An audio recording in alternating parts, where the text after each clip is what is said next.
Yo, yo, yo, yo, yo. What's up, what's up, what's up? Give up the rack. And hello to my fellow revolutionaries. You know who you are. Indoctrinathan in the chat already. Nice to see you. How was our weekends? The weekends were nice. Were nice, actually. It's good to, escape the clutches of capital as much as I can, as someone who's in the precariat, as we discovered last week. Mario, yo, is that 2 streams in a row? Welcome back for some more punishment. You obviously didn't learn the first time. No, actually, you've been in multiple streams, I think you said. Just don't get always the chance to comment. So, welcome back. Yo, yo, yo, Avalava in the stream chat. What's up, what's up? And welcome to today's stream. We're going to be going through some interesting territory today. Let me just say. Yeah, I watched them after you've done them. Ah, okay. Oh, that's good. I wasn't sure what it was actually like in terms of, because YouTube uploads them anyway, and they stay kind of in the ether in people's feeds, and they float around for a little bit until they just get lost in the sea of a majority of YouTube content out there. But yeah, I wasn't sure if actually people just watch them live or if people come in afterwards to get across some of the stuff they might have missed out. So it's good to see that people are able to keep up with that. I'm glad that the live streams stick around for people that can't be there during the action, the live action. But yeah, we're going to be going through a bit of an adventure today, jumping all around the place. But I think all of these things are actually connected. And as the thumbnail suggests, yo, 4IS in the house. And we've got the roll call going on a Monday morning. If you are joining us from somewhere else and not coming to us from Australia, and you're still living Sunday and it's the weekend, I hope you're still enjoying your weekend. But if you are in Australia where I am, let me just tell you, the future is bright. It's very bright. Mario, I'm helping my mum's partner with yard work, so I just wanted to say what's up and ask what America's response will be to this speech. Well, that is a really good question. I think we're going to get to the bottom of that today, but I think we are beyond our remit as Australians if we think, honestly, that Trump actually has any type of plan specifically for Australia, if you know what I mean. Like, I think he's just scattergunning, approaching global diplomacy and his tariff policies at the moment. And, whatever sticks and turns into a negotiation tool for him, he's happy with. I don't think he's really got a plan for Australia. Last time he was in office, he couldn't even name the Australian Prime Minister properly. So I don't think we're very high on his agenda, especially with all the drama they've got going on at the moment. So yeah, I don't think Albo's speech is going to have any implication really at all. What it will do is potentially cause a bit of fear on our end of the bargaining table, because people are really scared about detaching themselves from America. We have a Stockholm syndrome in Australia where we are in love with our captors, let's say. We did the same with the British and we do the same with the Americans. It's very hard for us to stomach politicians that try to move away from some big brother style protector of ours, because we just can't do it alone on this large continent drifting off in the Australasian region. We need allies, and we need them from Western countries. Not, really worried about our regional context here, even though we're in quite a good position in a deglobalized world, with being in the Asia region, which is going to be coming in to prosperity, I would see, the way that things are going. Look at Vietnam, look at the prospects of Indonesia. We are, well positioned for a rising Asia, but we just can't disconnect ourselves from the West, the big boys in the West. So yeah, look, let's have a look at it today. We're going to look at the stream. We're going to check this out. Sorry, we're going to look at the speech and we'll see what the media in Australia is saying about it. And then we're going to go over to America to have a look at what's going on in the developments of the drama with Elon Musk and Donald Trump. We're going to see what is going on there in terms of Elon's announcement that he's going to be starting his own political party. And then and that's all as a result, they say, as from his dissatisfaction with the Big Beautiful Bill, which is a new piece of legislation. He's basically Trump's budget policy, amongst other things, that he has just gotten through and just signed into legislation. And so we'll have a bit of a look at the Big Beautiful Bill too, just to tie it all together. But all of these things really do have geopolitical implications, and they do have implications for Americans generally, which again, as we say a lot here on this stream, reverberates around the world. So yes, I'm Dr. Nathan. I have a friend who watches after as well sometimes. They work during streaming hours and can't watch or listen while working. Just commenting again to get numbers up. That's great. That's really good. I'm glad to hear that there are people that are able to tune in afterwards and get in and across the action. Because, yeah, I wasn't sure how that goes. So if this is you, if you watch this afterwards, and I don't get a chance to call you out because I usually call out people that are active in this stream and say thank you for watching and being across all of the things that we talk about here. So Dr. Nathan says his dissatisfaction with the Big Beautiful Bill code for his cut Sam Altman's getting all the AI contracts. Yes, he's definitely cut that. He's not tech bro number one in Trump's eyes anymore. But as we know from the history of Elon Musk, he has been very much undercut by people before, and this is not the first time Sam Altman's got the better of Elon Musk. If you look at the history of OpenAI, so the creators of ChatGPT, Elon founded that with Sam Altman to get away from evil Google and their control on the AI race. And Sam Altman craftily shafted Elon Musk and persuaded two of the most important AI research names, or some of the most important AI researcher names in the OpenAI company at the time, to back Sam and not Elon. So he's been shafted before by Sam Altman. And then Peter Thiel's behind Trump too, calling the shots in the sense that he's donated to Trump at the right time, and he's a big ally of the Trump campaign, and Trump knows that, and Trump has been rewarding him. And Thiel is another person that stabbed Elon Musk in the back, or craftily got around certain company structures to displace Elon Musk from his top seat in their organization back in the day when they founded PayPal together. So Musk has a reputation for being shafted by people, and it's two people that are now behind Trump. And as we've been speaking about a lot over the last 5 months now, is that this is all no coincidence. There are no coincidences. Okay, so there's no conspiracy theories, fine, but there's no coincidences either.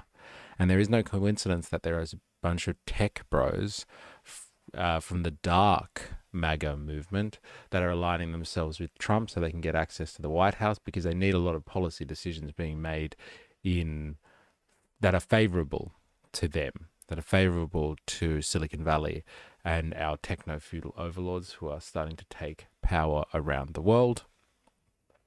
And so all these people are coming together, like I said, behind Trump, and we can see what the ramifications of that are now. And I think that what Musk has done recently by coming out and saying that he wants to start his own party is just a natural progression of these tech bros coming to political power and trying to shape the course of human history by getting their hands on the helm of the most powerful nation in the capitalist world order. So this is just a natural progression of that political trajectory, I think.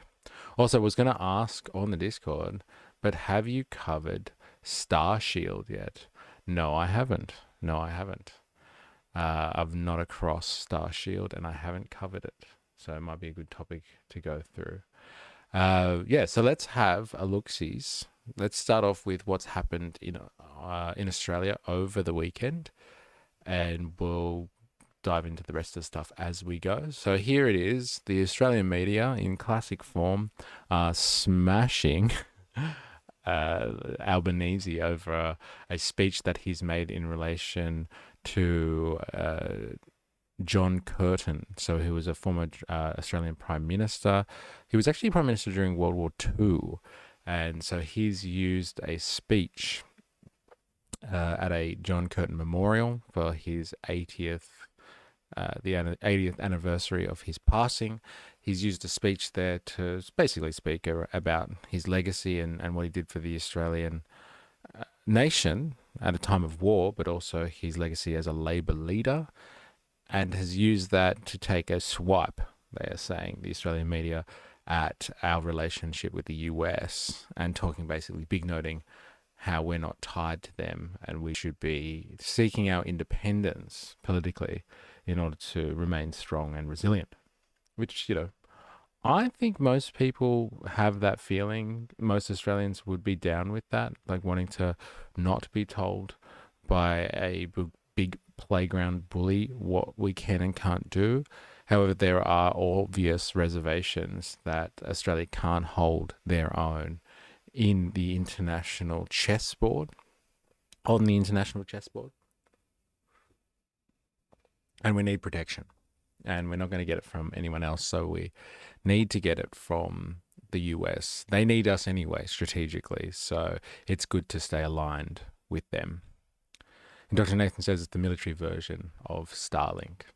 What did Albo say? Well, we're going to get to that. Let's have a look at how the media are framing this, and then we'll get on to... But basically, like I said, he has done a speech at a John Curtin memorial for his 80th year of passing, and he insinuated, I think he's talked, and we'll read the speech. We're going to go through this because, I want to pick through the media beat up and the hype on this one, because I think Australia is at a very important point in its history. We are at a point where we can become what I think, Kevin Rudd would like Australia to be, as a conduit or a diplomatic example between two large powers, the Western hegemon, the Americans, and the Eastern rising power of the Chinese. And I think Australia could position itself to have quite a useful part to play in that relationship if we are smart about it. If we are smart. But it depends if we play this clever. So we will watch what the media has to say. Then we're going to read the actual speech itself to see what Albo did say. And then we'll go and look at some more media beat up. We're going to go to Sky News. We're going to go right to the heart of the lion's den. We're going to go to Sky News to see what they have to say about Albo. It's not going to be nice. Let me just say that much for free. If you want any more, I'll charge you. And Dr. Nathan, I was looking into it yesterday. Real nefarious shit. I'll get some stuff to you. Thank you very much. I do appreciate it. Jag is in the house, just here, so I don't get censored. Well, I'm glad to hear that you're here so you don't get censored. Make sure you're censorable in the chat, please, because the algorithm is watching you, because we wouldn't want you to fall prey to any censorship of any type. That would be unproductive. And it would displease me greatly, because it's not what we do here. 4IS is very excited, I can say that, because we were having a chat the other day about the fact that we hadn't seen Jag for a while, and he was busy, and so we sent him a message. I sent him a message, and he's back. The OG himself in the chat, and apparently number 3 with the little hat symbol there. Dilemmas. I'm no fan of Albo, but it's kind of based that he's one of the few not taking the knee for Trump. The more America tells us to do something, the more I don't want to do it. Yes, and I think there's an Australian, this is what I was trying to pick up on before. I think there's a vibe out there, there's a vibe, okay, in Australia that we, as larrikins, and as a country that defines itself as being recalcitrant from time to time, we don't want to have to kiss the ring, right? But like there is this, like I said, general reservation that we need somebody to help us out because we're floating in the ocean over here at the ends of the earth, and we need some friends in the big bad international community. But like, that's a really good way of saying it, dilemmas. I think that's a great way of analyzing it. Kudos to Albo for subtly sticking it up to the Americans via sticking it up to Trump. He's not taken the knee by the look of it. He hasn't kissed the ring yet. People are giving him flack because he hasn't gone over and negotiated strenuously to get the tariff situation in order. But he's taken a position on it, which is, let it play its course. And now he's out there saying rowdy things at speeches, and Labour speeches, by the way. Like, this is a Labour event, so he's allowed to say what he wants, but like he's being, I think, cut out of context here. But let's have a look into it. Dag, make comments in the Discord. If you're getting censored, make comments in the Discord. We do have a censored comment section in the Discord. Indoctrinathan, I keep defending how he's going about business, demanding 0% tariffs and treating Trump like a representative and not a king. Interesting situation, right?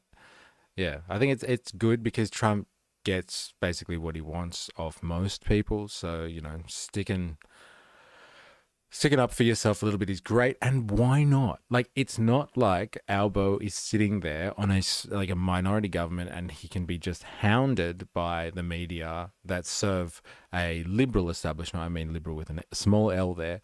Serve a liberal establishment, and he can bend him to do whatever they want because, he was really desperate to have everyone on his side. But like with the majority, he's shit. This is the one time that he can posture, and so he should be in Australia's interests. Not because he wants to big note himself or it makes him look good, but like he should be doing so in Australia's interests, I think.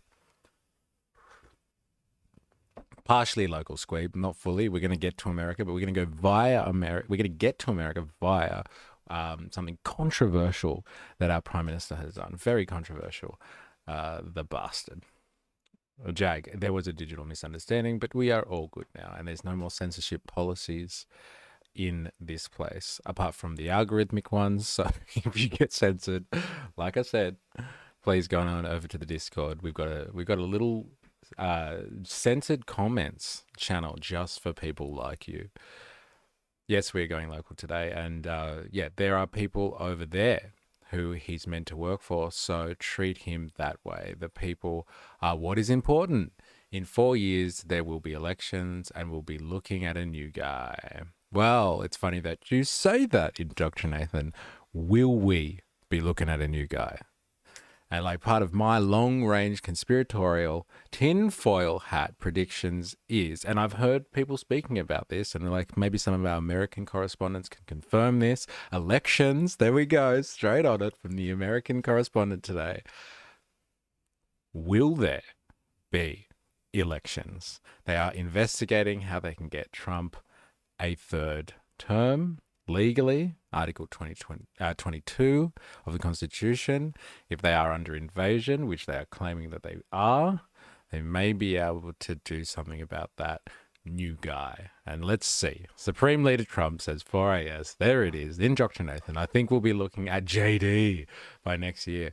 Happy to be proven wrong, but I'm pretty sure. And that would suit our tech bros just fine, I would say. Just fine. Trump might fall down the golden escalator, if you know what I mean. They won't even be legit midterms in 2026. Well, hey, maybe there will be if Musky Boy and the America Party has anything to do about it. You got to start now. You got to start now if you're going to arm yourself up for the midterms. So time will tell. And like, let's see if Musk will have a key role to play. Now, let me give you some context. Let's see, for everyone who's like wondering what the hell we've been going on about, let's see what Albo got up to over the weekend. The Prime Minister has made a subtle attempt to distance Australia's reliance on the United States during a keynote speech invoking the wartime leadership of John Curtin. Speaking in Sydney to mark 80 years since the former Labor Prime Minister's death, Anthony Albanese has praised Curtin's effort to give Australia the confidence and determination to think and act for ourselves. We do not seek our inspiration overseas. We find it right here in our people. And we carry it with us in the way that we engage with the world. The speech comes in the face of uncertainty over American trade tariffs and our nuclear submarine deal. And like that's some breaking news now. That's the long and the short of it, ladies and gentlemen. They like cutting him out of context, with great concision, as the media usually do.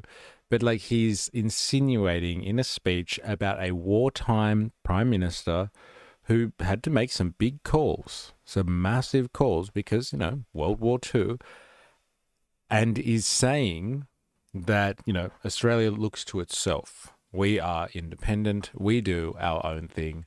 Yeah, we look after numero uno. So I just got to check my charger.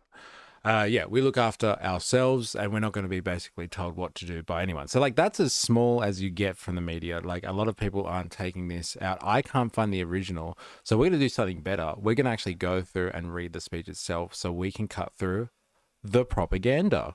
That's right. We are going to actually cut through some propaganda today. So like strap yourselves in. I know you listen to me reading a lot these days, especially if you go over to the Twitch files and you're part of Project 2025. However, I'm working on my radio voice. So, you know, yeah, strap yourself in. It might be okay. But yeah, John Curtin, Prime Minister of Australia, World War II, did some stuff which like by today's standards would be, you know, pretty radical. He made sure that we had conscription, because we had to fight against the enemy that was coming into our part of the world.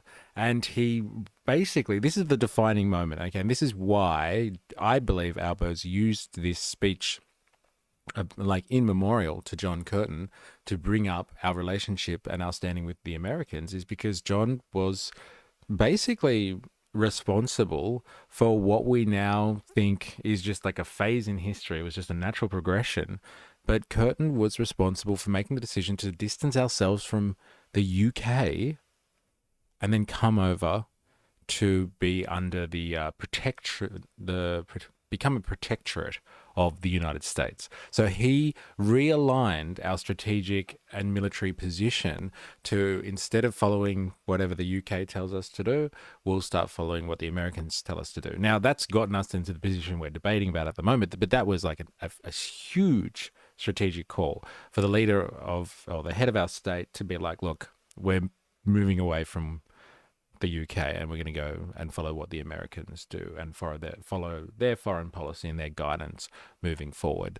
And so like there was a battle going on, okay, between FDR and Winston Churchill to a certain degree about, you know, getting the Allies to take their direction on certain things and who was going to be basically the commander-in-chief of the Allied forces.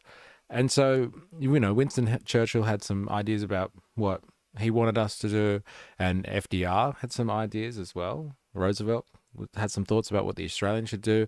And when we moved away, Roosevelt fully backed Curtin's decision and was kind of supportive of his ideas strategically for Australia. And then Curtin made some other decisions as well, which were even beyond the Americans. Even beyond what the Americans thought was good. He decided to, you know, deploy Australians into Burma to help fight the onslaught of the Japanese move throughout Southeast Asia. And that was something that I think Franklin D. Roosevelt wasn't fully across either, in terms of he wasn't supportive of, but like he made decisions in Australia's interests. And this seems to be a defining characteristic of old Curtin.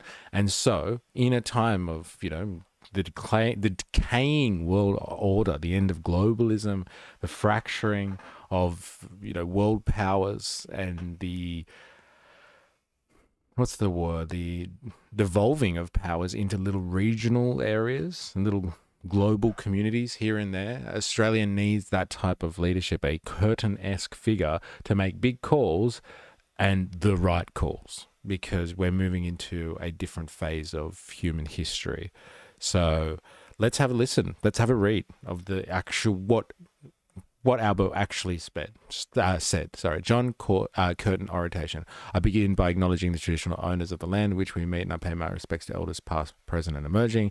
80 years ago, acting Prime Minister Frank Ford rose in the House of Representatives and told a still and somber chamber, the captain has been stricken in the sight of the shore.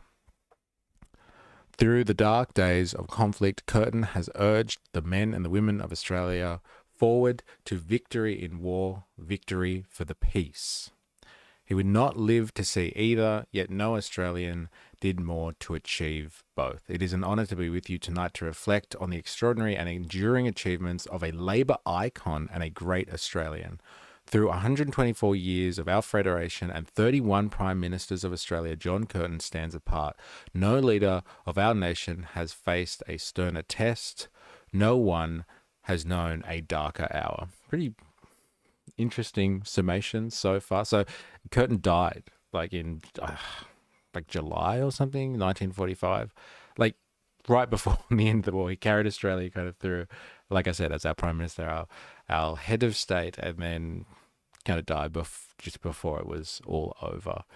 And no Prime Minister has carried more on their shoulders alone. During the collapse of the Menzies and Fadden governments, John Curtin did not push to seize power. Instead, power came to him. The Parliament and the nation turned to Labor.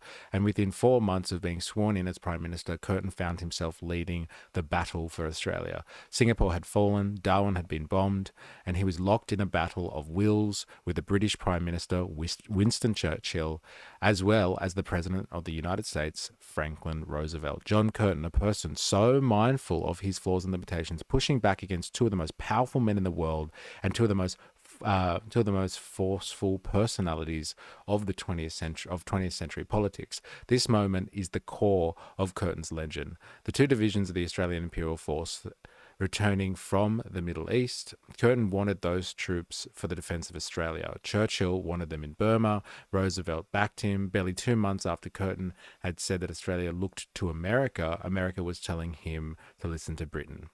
It says a great deal about the nature of the relationship with Britain up to that point, and indeed the character of Curtin's predecessors, that Churchill had assumed Australia would roll over. We know this because he had already given orders for the Admiralty troop ships carrying Australian soldiers to change course and steam to Rangoon. Diplomatic cables between leaders can be wrapped in all kind of formalities and flattery. Curtin's message to Churchill on learning this news is a study in the power of plain speaking. Language sanded back so you can see the grain. First, he rebukes Churchill for treating Australia's agreement to the diversion of Australian soldiers merely as a matter of form. And then he goes on speaking not just for his party or his government, but for his country. We feel a primary obligation to save Australia. Some historians downplay the military significance of that moment. They argue that the threat of invasion was always exaggerated, but consider the counterfactual. If Churchill and FDR had gone their way, Australian forces would have arrived in Burma barely a week before it fell to the Japanese. Hundreds, if not thousands of Australians would have been killed or taken prisoner. It would have been a disaster, every bit as crushing to national morale as the fall of Singapore. Instead, Curtin prevailed. He had for that victory with the hardest and loneliest weeks of his life. He paid for that victory with the hardest and loneliest weeks of his life, knowing those transports, those Australian troops, were out on the Indian Ocean on his orders. This was the solitary burden he bore on his long walks around the base of Mount Ainslie. And back and forth on the grounds of the lodge until the moonlight, his mind 1,000 miles away, fearful of the very worst. No one could truly know the weight that he carried in those days, but all could see the toll it took. Even when the 7th Division docked safely in Adelaide, that pattern of mental and physical strain had been set. Today, at the safe distance of 8 decades, the story of the Second World War is set in our memory. The Allied victory over tyranny, in retrospect, has in retrospect taken on a feel of inevitability. Part of the debt we owe to Curtin together with all the men and the women who served Australia in that terrible conflict, is to remind ourselves how closely history came to taking a different path. Curtin grasped that, and he never pretended to the people or to himself that dealing with these choices come easily. Here's the historical lesson for you, ladies and gentlemen, if you are wondering. I think this is where he is kind of drawing a line between what is happening at the moment with Australia and like the entire world, let's be honest, when it comes to negotiating with Trump and his tariff policies. He never pretended to the people or to himself that dealing with these choices came easily. John Curtin dedicated his life to our country, and he gave his life for Australia. His colleagues saw him as a casualty of the war as much as any fallen soldier, and that self-sacrifice has shaped every reflection on his legacy. When Prime Minister Gough Whitlam laid the foundation stone for the John Curtin House in Canberra in 1947, he paid moving tribute to a man enslaved by the times, for whom time was a cruel master. That is a fundamental, inescapable part of the John Curtin story, but it is not the whole. His leadership has earned a bigger place in history than that, and his legacy runs deeper than that for our party and for our country, because Curtin restored in Labor what he revived in Australia: unity and purpose in times of crisis and uncertainty, ambition and cooperation in the pursuit of opportunity, and above all, the confidence and determination to think and act for ourselves, to follow our own course and shape our own future. Hey, you dirty bastard, Albo. Hey, I know what you're doing there. I know what you're trying to say. Hey, the media's all over you, buddy. They're watching you. Curtin once said that the greatness of the Australian Labor movement lay in the fact that it had never followed the flags of other lands or patterned itself on the movements which originated in other places. This was the country John Curtin was born into, the social laboratory, the workers' paradise. And can we just say, like, Australia really was a fucking workers' paradise at one point. I've spoken to migrants that came here at various stages of Australians' post-war history, and it really was a workers' paradise. People would come here, and I know like other countries have had this situation before, but migrants would come here, they would move into accommodation and would knock on their neighbors' doors and be like, "Hello, I'm new to the neighborhood, just letting myself be known. How are you? Nice to meet you." And the neighbor would say, "Hey, have you got any work?" "No, I don't. In fact, I was going to look for some. How about you follow me to work tomorrow and I'll see if I can find you a job." And that sort of story was just commonplace in Australia. Absolute workers' paradise, ladies and gentlemen. Could you imagine, any of you that are listening to this that have kids, or maybe you are a young person looking for a job, maybe you're still at school and you're learning and you're hoping to get into the workforce one day, could you imagine if you moved into a new community and just knocked on your neighbor's door and followed them to work one day and started working for a wage that you could live off and potentially and probably even raise a family on? Absolutely incredible times. And, you know, things have changed. I get it. The world modernized. We had the neoliberal stage of capitalism and things became corporate and they became global. But it really was a workers' paradise. Australia was a very, very different place back in these times. A nation that led the world in creating a fair minimum wage independently set, a pension when you grow old, support if you got sick, protections and respect for the right of workers to organize and bargain and demand better for themselves, and a democracy that was stronger because women could vote in elections and run for parliament. That spirit of social democratic creativity has ebbed away under conservative governments. Oh, snap. There you go. Calm down, Albo. Calm down. Hey, taking a snap at the conservatives there. I like that. That was a good one. Curtin, together with Chifley, gave it new life and meaning. Curtin empowered Chifley to lead the Department of Reconstruction in 1942. Think about that. As John Edwards wrote, Roosevelt remade the US economy before the war. Attlee remade the British economy after the war. Curtin remade the Australian economy during the war. It's a pretty crazy legacy. Because of his vision, even in the darkest hour of the conflict, was for peace. Sorry, because his vision, even in the darkest hour of conflict, was for a peace worth the winning.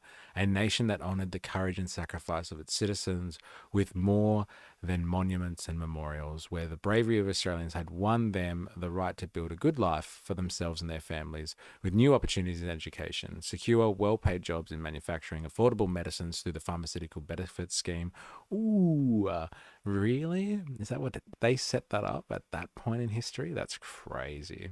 And a society where, to quote that government's housing policy, a home was not only the need, but the right of every citizen. Hey, is that something taken from the Communist Manifesto? Anyone? Is that a quote from some dirty socialist doctrine somewhere? I don't know. I think that's actually something that's in the UN Bill of Rights. I'm pretty sure. A home was not only a need, but the right of every citizen. Ha ha ha. I used those same words at our campaign launch in Perth this year. Very interesting. Because while our nation has changed beyond the imagining of the Labor generations that have gone before us, respect for the aspirations of Australian people still drives us. And the spirit of progressive patriotism still moves us. We understand that part of what makes this the best country on earth is that all of us share a responsibility and a determination to make it even better and fairer.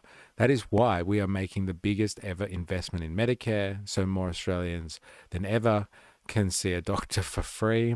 And like at the same time, you have the person that he refuses to talk to, his counterpart, let's say, in America, who's passed the big beautiful bill, ladies and gentlemen, who is cutting Medicare. So, unfortunate reality there. You see two very different approaches going on. So more Australians than ever before can see a doctor for free. It's why we've made it clear that under our Labor government, the PBS is not up for negotiation. And it's why on Tuesday we built on the two great Labor reforms and brought them together. We lifted superannuation to 12%. We expanded paid parental leave by a further 2 weeks. That's so good. Superannuation 12% and expanding paid parental leave. For the first time ever, we are adding superannuation to it, so women who take time away from work with their new baby don't pay a penalty in retirement. And this is about building an economy and a society that upholds Australian values and values every Australian. It's the Labor way. And it's the Australian way under Labor, because we do not seek our inspiration overseas. We find it right here in our people. And that's the clip that they cut that we saw just before. Like, that clip, out of the context of that entire story, is pretty crazy. It's very stark, the way that they painted it there. And they were being pretty middle of the road, Channel 9 there. Let's be honest, they could be much worse. And the way they cut it out was just like, all the speech was about him basically attacking Trump, or like indirectly taking stabs at the president of the United States. It's the Labor way. Sorry, it's the Australian way under Labor, because we do not seek our inspiration overseas. We find it right here in our people, and we carry it with us in the way that we engage with the world. John Curtin is rightly honoured as a founder of Australia's alliance with the United States, a pillar of our foreign policy, our most important defence and security partnership, and a relationship that commands bipartisan support, respect and affection in both our nations. Yeah, it definitely gets bipartisan support, that's for sure. Yet our alliance with the US ought to be remembered as a product of Curtin's leadership in defence and foreign policy, not the extent of it. Because Curtin's famous statement that Australia looked to America was much more than the idea of trading one strategic guarantor for another, or swapping an alliance with an old world for one with the new. It was a recognition that Australia's fate would be decided in our region. It followed the decision Curtin made. It followed the decision Curtin had made in 1941 that Australia would issue its own declaration of war with Japan. speaking for ourselves as a sovereign nation. That's interesting, isn't it? We make our own declarations of war here, motherfucker. Where Menzies had said that because Britain was at war with Germany, as a result, Australia was also at war. Under Labor, Curtin said Australia was at war because our vital interests are imperiled and because the right of free people in the whole Pacific is assailed. And that's what Curtin recognized. This was a Pacific war. And it was our conflict which demanded its own strategy. And like I said before, like this is like Australia is at a very important point in our history. We have been here for a while, I would say since the turn of the century, the turn of the millennia, that we have an interesting part to play as a nation in the Pacific between two massive powers that are staring off across each other. Sorry, standing across the Pacific, staring off at each other. And like we are in a very important point to make some good, I think, diplomatic headway in that relationship. And it's something that, you know, demands our own strategy, our own way of dealing with this problem, not just following. Because we think our foreign policy is like, oh, well, we've been with America since, you know, World War II. We better just do whatever happens, whatever they say. Like, we've pissed off a lot of people around the world, I would say, over the last at least 10 to 20 years by just following the Americans on everything because it's good for our foreign policy and strategic interests. Our security could not be outsourced to London or trusted to vague assurances from Britain. We needed an Australian foreign policy anchored in strategic reality, not bound by tradition, dealing with the word as it is, not as we would like it to be. As Paul Keating put it in his John Curtin Memorial Lecture, Curtin began us thinking in our own terms. That's a very interesting way of putting it too, because I think, you know, even when we had Federation was very much on paper and not in spirit, if you know what I mean. And so this is where we started to begin thinking as an independent nation. Because we never had, if for any Americans that are listening, we never had a war of independence. Any other foreigners listening to this, you know, we have never fought for our independence from the crown or any of the people that we are subordinate to. We've had to stand up after the fact, and it takes a little bit of time, a little bit of soul searching, let's be honest.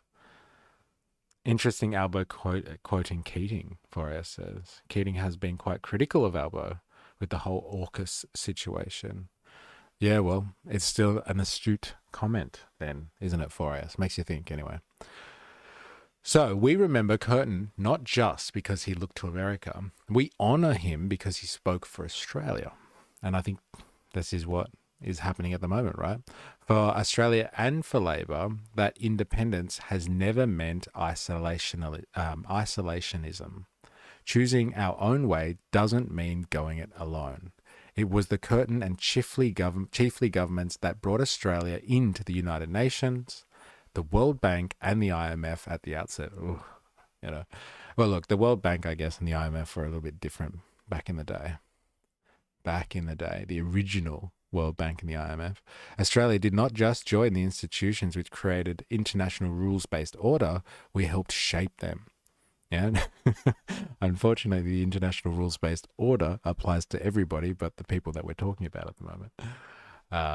Yeah, Trump and the boys aren't too fussed when it comes to the rules-based order, international rules-based order, because we did not want the future of our region to rest in what Doc Evett called a great power peace. Then and now, we champion the rights and the role of the middle powers and the smaller nations. Then and now, we recognize that our region's security depends on collective responsibility. Then and now, we strive for a world where the sovereignty of every nation is respected and the dignity of every individual is upheld. Then and now, Australia backs our words with deeds. Propaganda by the deed? Anyone? Anyone for a little bit of propaganda by the deed?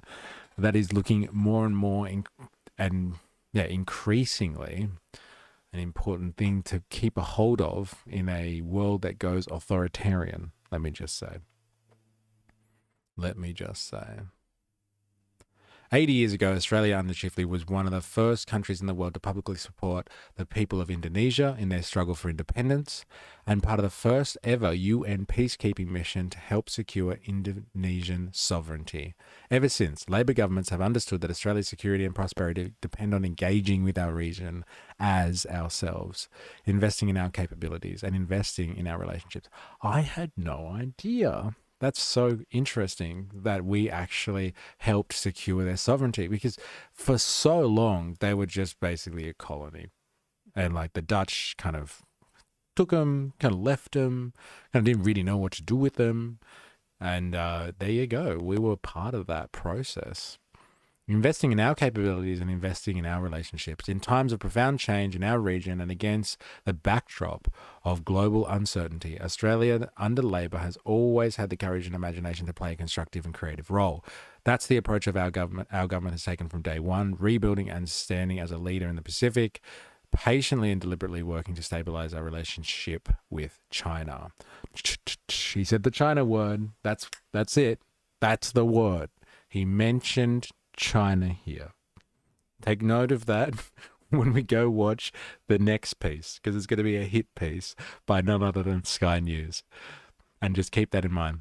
Deepening our economic engagement across Southeast Asia, forging new defence and security cooperation with our nearest neighbour, Indonesia and Papua New Guinea, and giving our security and change and energy partnership with India the long overdue investment and attention it deserves. The Australian Labor Party is Australia's oldest political party. Hey, go the Labor movement, can I just say? Working class party back in the day. Oldest political party, and the movement which gave it life is still older. Thank you. That's right, the Labor movement. Anniversaries like this, along with the work of Dyron Forth, and the John Curtin Research Centre, remind us of the fullness and richness of the story to which we belong.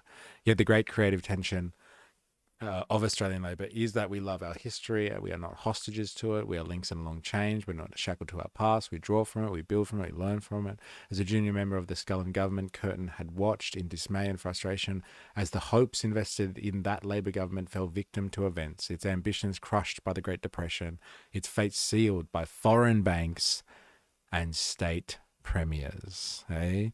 Foreign banks. Hey, can we just all take a moment to realize that one of the biggest enemies to any free society, whether you want to call it a liberal democratic society, whether you want to call it a socialist society, any modern industrial nation that goes under any type of social political organization, foreign banks and foreign bankers, money lenders, usurers, they are absolutely destructive for your nation's prosperity. Absolutely destructive. Once they get their claws in and you start to rack up debt on money that you print, that you mint yourself, that should be interest free and should just be spent on the Australian people or the sovereign individuals and citizens so they can, circulate currency and like work in an economy. Once foreign banks come in, you're screwed. For Curtin, who lost his seat in the landslide defeat that followed, a hard lesson for those years was that Labor could never again allow itself to be ineffectual in times of economic crisis. That's part of what drove Curtin and Chifley to put the Commonwealth at the centre of tax and revenue. They understood that Australia could not meet twin challenges of mobilisation and reconstruction as a desperate collection of states pulling in different directions. And when you consider the big challenges and opportunities facing Australia today, building new homes and infrastructure our suburbs and regions need, securing the future of National Disability Insurance Scheme, powering new jobs and industries through the energy transition, training our workforce and workplaces so that artificial intelligence is a creator of jobs, not a threat to them. I can't believe artificial intelligence gets a name drop here. That's fucking crazy. Didn't see that one coming. Really didn't see that one coming. It's really scaring people at the moment, isn't it? When there's all this uncertainty about the economy and what's happening globally, you need to start speaking about AI just to calm everyone down a little bit. None of that can be realized by one level of government on its own. It needs to be, or indeed by government alone. It depends, as ever, on mobilizing the talents and capacity of all Australians. The world John Curtin knew and the nation he served belong to history now, yet the lessons of his life and legacy endure. Because while the nature of global uncertainty evolves, this fundamental truth remains. Australia cannot predict or control challenges we will face, but we can determine how we respond.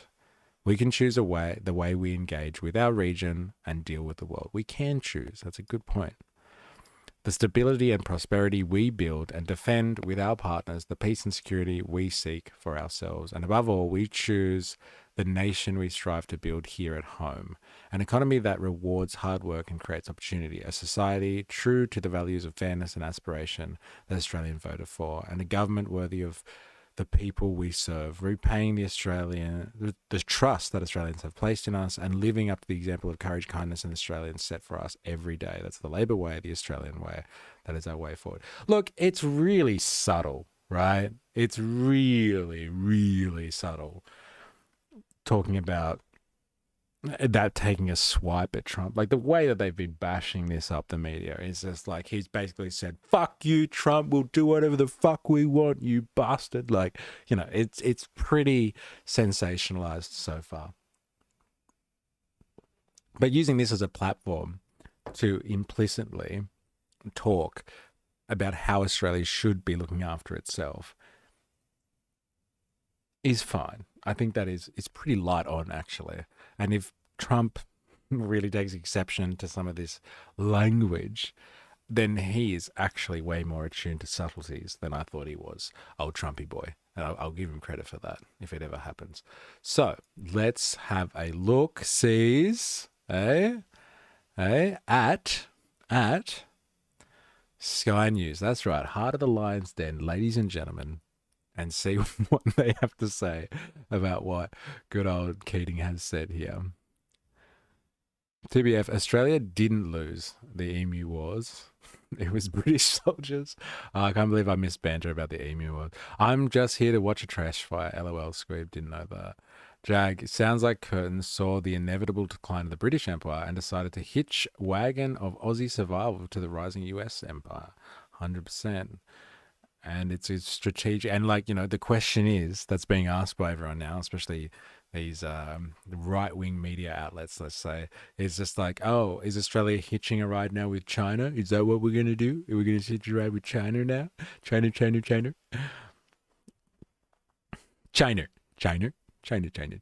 There it is. Australia, Squeeb, the Foxes also got past the fence, though. Oh, you guys are speaking about something completely different. All right, let us listen to Sky News. Okay, I know you're all really excited about this, so calm the fuck down. But yes, this will be interesting nonetheless. I don't know if I can sit through the whole thing though.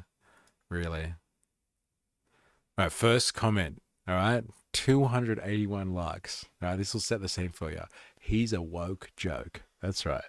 Anthony Albanese is one hell of a woke joke, ladies and gentlemen. I'll leave you with that. Let's have a look-sees. Well, I don't know. Wait, what? I float around Twitch and YouTube. Mr. E, plug. We want the rot. Yeah, it's pretty rotty. It's pretty rotten, I should say. All right, I'll give a quick plug before we get into Sky News. Ladies and gentlemen, if you are watching here for the first time, if not for the first time, but you watch sometimes and you would like to get in on the conversation, then please go on over to Discord. Here's your invite. Very exclusive. Not everybody gets an invite to the Discord, so take it while you can get it. Come over, and that's where we share propaganda. We share a lot of propaganda over there. So drop yours so everyone else can know what you're up to, and go and view other people's propaganda. Be nice, but just be respectful, for God's sakes. And here we are on Patreon, just so you don't miss any type of notifications. here, go over to the Patreon and sign up and become a member for free. Just become a member for free just so I can get notifications to you, because it doesn't happen on YouTube, and I don't mind trashing YouTube while I'm doing a YouTube stream because their notification system doesn't work like this. So I guess, you know, a fraction, if not, you know, like less than 5% of people actually get notifications. So you know what to do. Go over and become a member for free. If you can financially support, I will love you forever. All right, let's have a listen. Well, I don't know how he defines the Australian way, because clearly he has come up with his own definition of it. Because I always thought... Straight off the bat, because I watched this for 30 seconds just to test the video out, but like straight off the bat, he doesn't say the Australian way. He talks about like the Labor way a lot in relation to our foreign diplomacy and our military history. So fuck you right off the bat, because I was confused by what she was talking about before when I watched this, and now I've read the speech. Well, I don't know how he defines the Australian way, because clearly he has come up with his own definition of it. Because I always thought the Australian way was to stand tall, to act with courage, to be brave, to charge into battle with our allies, to fight for our values. But it seems now the Australian way is to shrink and sulk into the corner and hope not to be noticed and just stand back while everyone trounces all over us. What is this new Australian way he's defined? Because I don't want that. That is not Australian. I was at the Australian War Memorial down in Canberra a couple of weeks ago, and you walk through the main area there, and you see the names of thousands of Australians who have died fighting alongside the United States and our Western allies. That is who we are as a nation. We are strong, we are brave, we are courageous. We're not shrinking violets, embarrassed and scared, but that's how Albo is trying to redefine us. So, Rita, it appears the Australian way, as you said... Oh, fuck, she was pissed off. She was really pissed off just then. God damn. I wish I had that passion. I'm going to have to work on that in my strength. I'm going to get really passionate sometimes. I don't know what I'm going to do. Maybe I'll have to take some drugs, and then I'm going to come to streams and get pissed off. Send the Virgin airline out to see what the Chinese Navy are doing, and you get them to radio it in. That's pretty much the Australian way now. Well, he's cozying up to China. I mean, the messaging here is quite obvious. It's not just saying we can go it alone, because Albo doesn't believe we can go it alone. Our defence spending indicates that. But he's saying, essentially, China's our friend, and that speech was very closely watched in Washington, and insiders are saying... Was it? Was it? Does anyone have any friends in Washington? Can you quickly ask them how many people watched Albo's speech? Because I tried to watch it and I couldn't fucking find it. All I could find was snippets of it from, you know, media sources and stuff like that. I really wanted to watch it, but I had to read it out instead. Saying it's being viewed very negatively by the Trump administration, understandably. And we need the US, we need the Trump administration. We've seen the NATO allies, after having their little tantrums, fall into line and do what Donald Trump has asked them to do, which is to be a little bit more self-sufficient in defending themselves by devoting more of their GDP spent on spending greater amount on defence, a greater percentage of their GDP. And we've just been completely recalcitrant when it comes to that. The word I used. Yes, it is recalcitrant. Like, but, and, hello, which one are we? Okay, are we Australians that stand up tall and fight for our interests? Or are we like, or are we just sucking up to Donald Trump? Like, which one is it? I can't follow you. The other one, the angry one, she wanted us to, you know, stand up and be Australian, do what we believe in. And like now it's just like, we must follow America. Do you not understand how dangerous this is? And they said the word China. I knew it wouldn't take fucking long. I told you. And it was in the speech once. The word China was there once. And we're going to pay for it when he eventually sits down with Donald Trump and does a trade deal. Because at NATO, one of the things Donald Trump said that, again, Australian government should have taken note of was the NATO allies have fallen into line, but Spain hasn't. Yeah. So when we sit down with Spain, they're going to pay. They're still going to pay what they should have paid, because they will get a trade deal and tariffs that are greater than they otherwise would have because of the attitude to defence spending. So what do you think is going to happen when Albo eventually sits down with the president? Do you think he's going to go, well, yeah, you've been calling me names, your ministers have been calling me names, your ambassador is an absolute train wreck, and you've just, completely treated with disdain calls to spend more on defence. Yeah, I'm going to give you. What has the ambassador been saying? Is anyone in the comments across this slander here? Got to drop for a meeting. Play safe, kids. Scubalicious. See you soon. Anyone know what have they been calling Trump? Because I'd actually like to know those names, because we might start using them in streams. It'd be pretty funny. China, says Avalava on the stream chat. But yeah, someone tell me, please. I want to know what these names are. I need to increase my vocabulary. A really advantageous trade deal. What do you think's going to happen? The fact that they haven't sat down with Australia yet, when we are one of the very few countries in the world that has a surplus with them. So they actually are, we're one of the very few. We should have been first in the door. We should have got the best deal. And we're still waiting for a one-on-one meeting. And on top of that, Freya, we've also got, one of the worst attacks on free speech in the Western world underway with our e-safety commissioner and her attacks on America, and the way that we are basically at odds with America on every single thing. We have the real crime, if you like, here is that the Liberal Party, the opposition, should be now going, we need to be close to America. We have all the ties with Donald Trump. Peter Dutton was over there, the first person to go and sit in the White House when Donald Trump was elected, except you weren't, were you? You were so stupid, Liberal Party, so moronic, so utterly bereft of any ability to look into the future, that you spent the election campaign dismissing our closest relationship with Trump. You could have used it, you could have had it, it was there for the taking, and you morons actually pushed it away, and now you got nothing. Freya, am I being too tough on the Liberal Party? Well, I mean, I would say so. But definitely there are elements of truth in what you're saying. The media in Australia also has Trump derangement syndrome. The way the ABC covers Trump. If you're just an average... Trump derangement syndrome. I'm going to check that one. Like, honestly, I'm going to check that one. I really want to know what that one is. That's a good one. What have I got here? Transcript. Yeah, let's go with that. We are in a stream watching Sky News.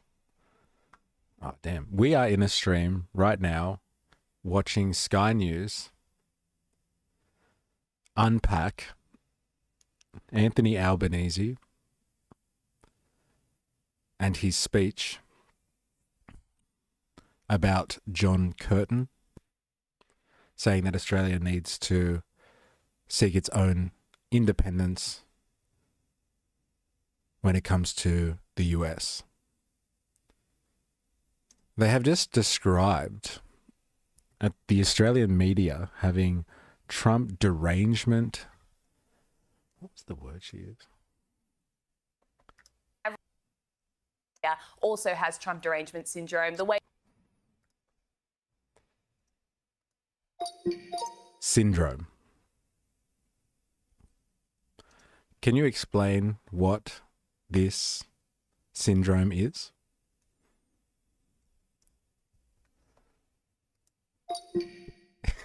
This is good. Just in case, because I don't want anyone else to fall prey to this syndrome. I don't want anyone getting sick as a result of a stream like this. We can't have that. TDS is a pejorative term that originated among Donald Trump's supporters and conservative commentators. It's used to describe people, often liberals, progressives, or mainstream media figures, who they believe are irrationally obsessed with opposing or criticizing Donald Trump. That's a real fucking thing. They blame Trump for everything. They dismiss anything he does outright. They view Trump not as a political opponent, but some kind of existential evil. Where the term came from, coined it's his original presidency, okay, popularized by conservative columnist Charles Krauthammer. That's interesting. This is real, ladies and gentlemen. The ABC, The Guardian, The Age are unfairly biased against poor Trump. All right. Sorry, I'm just getting an education. Thanks. The ABC covers Trump. If you're just an average Aussie, chances are the only messaging you're hearing about Trump is negative, 100%. hysterical commentary from the left. And so I think definitely in the lead up to the election, that influenced the Liberal Party's thinking. Yeah, They were cowardice. scared. That's just cowardice, because the same messaging, the same Trump derangement syndrome exists in the UK when it comes to any reporting on US politics. And yet you got Nigel Farage not kowtowing to that. He is saying he's copying policies straight from the Trump playbook. He's not shying away with the alliance with Donald Trump, and he's winning. Yeah, you've got Keir Starmer, a hardcore lefty in the same He's Albo mold, tweeting who's like worked Donald out Trump. how to... Remember that, ladies and gentlemen. Keir Starmer is a hardcore lefty. All right, we were talking about the idea of radical centrists the other day, and like Keir Starmer, a hardcore lefty. I'd like to see that. I'd like him to bring back seizing the means of production in the Labor Party objectives, the party objectives. I'd like to see him rewrite that one back in to the list. Then you can call Keir Starmer a hardcore lefty. Straight off the tongue. It's not necessarily about Trump or not. It's about standing on strength and actually having leadership. But that is what we are lacking in this country, because our conservatives, our so-called conservatives, look at the media coverage, look at what the focus groups are doing, and they don't try to counter it. They don't say, well, obviously we need to explain our position. We need to articulate these policies and why we believe in them, like they did with The Voice. They just go, this is too hard. We don't want a backlash. We're going to be Labor light. And every time a conservative... Labor light. They are struggling at the moment. Like, I don't watch much of this. Maybe you guys are across Australian politics in a little bit more depth than I am. But like the conservative movement in Australia, they are struggling at the moment. Talk about complete disarray. I've never seen them so openly criticize the Liberals, like openly smash them and say like that they are just absolutely defunct of any usefulness. That's pretty crazy. Keir Stalin, Herr Starmer, says Indoctrinated. I know, right? The cope is real. Or Herr Stalin. Herr Stammer, LOL. I was thinking that. Herr Starmer. Wow. Interesting. Sorry. I'll let them finish. It's a bit all over the place, though. I expected more professionalism from Sky News. Just a little bit. Conservative government, or opposition, I should say, is Labor light, they lose. They lose. Yep. And I don't know why they keep going back to a losing strategy. Look at Victoria if you want to see what happens when you go down that road. You have absolutely nothing to take to the electorate, even when the government is a broken, backward, hard left, mess. They will still win because people will vote for a party that believes in something. And the Liberals at the moment, it's hard to understand what they actually believe in. Well, I want to raise the question. Sorry, this is the best analysis, actually, of the Liberals' disarray at the moment. They don't believe in anything. They don't mean anything but like what's good for business. And the business community at the moment is, a little bit whatever. As long as the economy's working, who gives a shit? And so, there's a real existential crisis going on right now in Australian politics, apparently. It's interesting to see them burning up. They keep losing because they keep listening to you. Look, I've had enough. I can't do any more of this. Like, they're not even talking about Albo here. They're just like picking up the pieces of the shattered Liberal Party off the ground and saying, why didn't they lick Trump's asshole harder? Like, it should be so clean that we can see our own reflection in it and then have a good think about ourselves.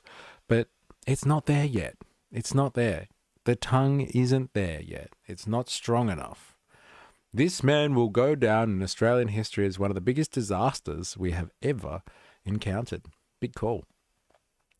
Wish we had a real real, genuine and intelligent prime minister. How sad that we don't. It'll be the first time in human history that we haven't had an intelligent politician. Don't you reckon? Runny Honey 786. I don't care how low Australia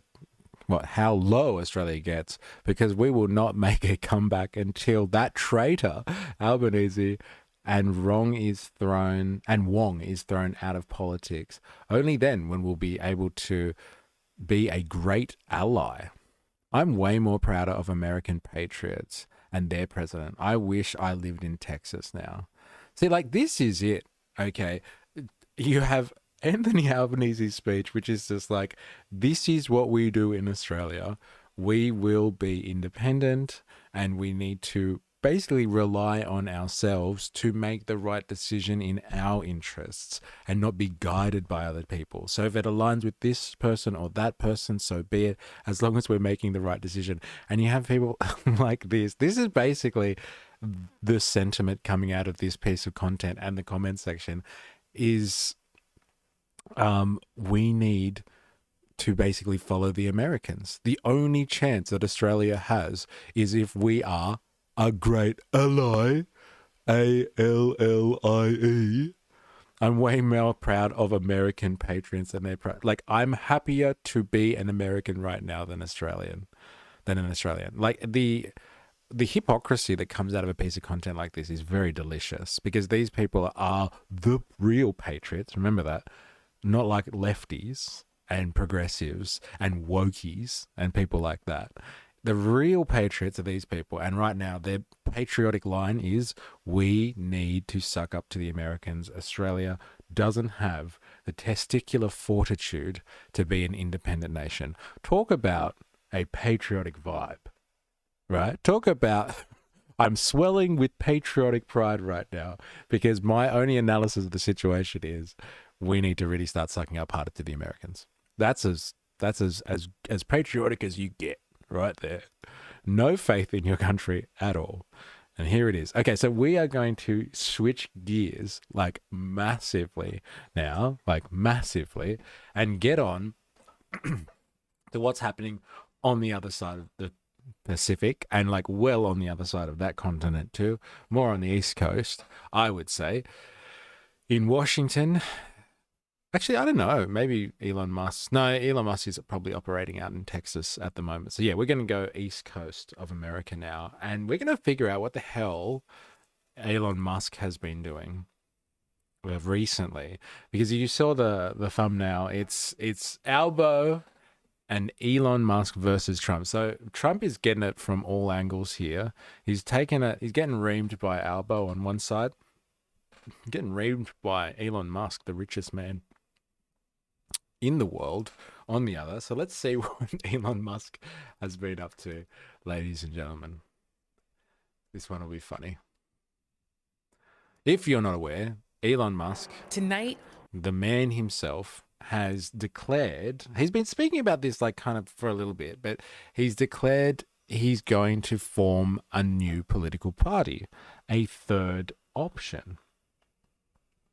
Jack says, Texas, that was just victim to the first natural disaster post Doge cuts. Ooh, really? Can you please expand a little bit? Is this something like, is this because they've taken money away from like FEMA or something like that? Because we were reading about that in Project 2025, actually. The conservative promise for America was to cut FEMA like massively and just be like, let the states handle it. Like, you know, we shouldn't have anything to do with natural disaster stuff. Third option? Oh, that doesn't sound fashy at all. Yeah, I know, right? That's actually a good point, yeah. The third option. I hate when, like, let's say pro-fascist people say that that's the third option. 79 people just died from a flood over the weekend. No warning because they didn't have warning systems in place. Yeah, there you go. We have 79 victims of Doge. There it is. There it is. Didn't take long, did it? Okay. There'll be many more to come. Many more to come. Especially if you look at what happened with USAID and how they've been calculating how many deaths that's going to result of. And that's another casualty of the Doge operation. Let's have a look. Let's have a look at what Musk is planning to do here. Third option, yes, very fascist, and we will get to that. I'm just here to watch a trash fire. We will get to that. Tonight, on the heels of President Trump signing his massive domestic policy bill into law, his former close ally, Elon Musk, announcing the formation of a new political party. Musk, the world's richest person, taking to his social media site X to say, "We live in a one-party system, not a democracy." Where the fuck was this analysis from the world's richest person who had, at the time, a lot of sway? Let's be honest. He's since nosedived in popularity massively, but had a lot of influence back then. Where was this fucking analysis like 6 months ago? We live in a one-party system, not a democracy. Come on, man, far out. By a factor of 2 to 1, you want a new political party and you shall have it. Exclaims or claims techno feudalist tech lord himself, Elon Musk, when it comes to bankrupting our country. Our country. How does that make you feel? Are there any Americans listening to this? Jag, are you listening to this? How does it make you feel when foreign national over here, who's bought himself a citizenship, questionably might I add, saying that the system is bankrupting our country with waste and graft?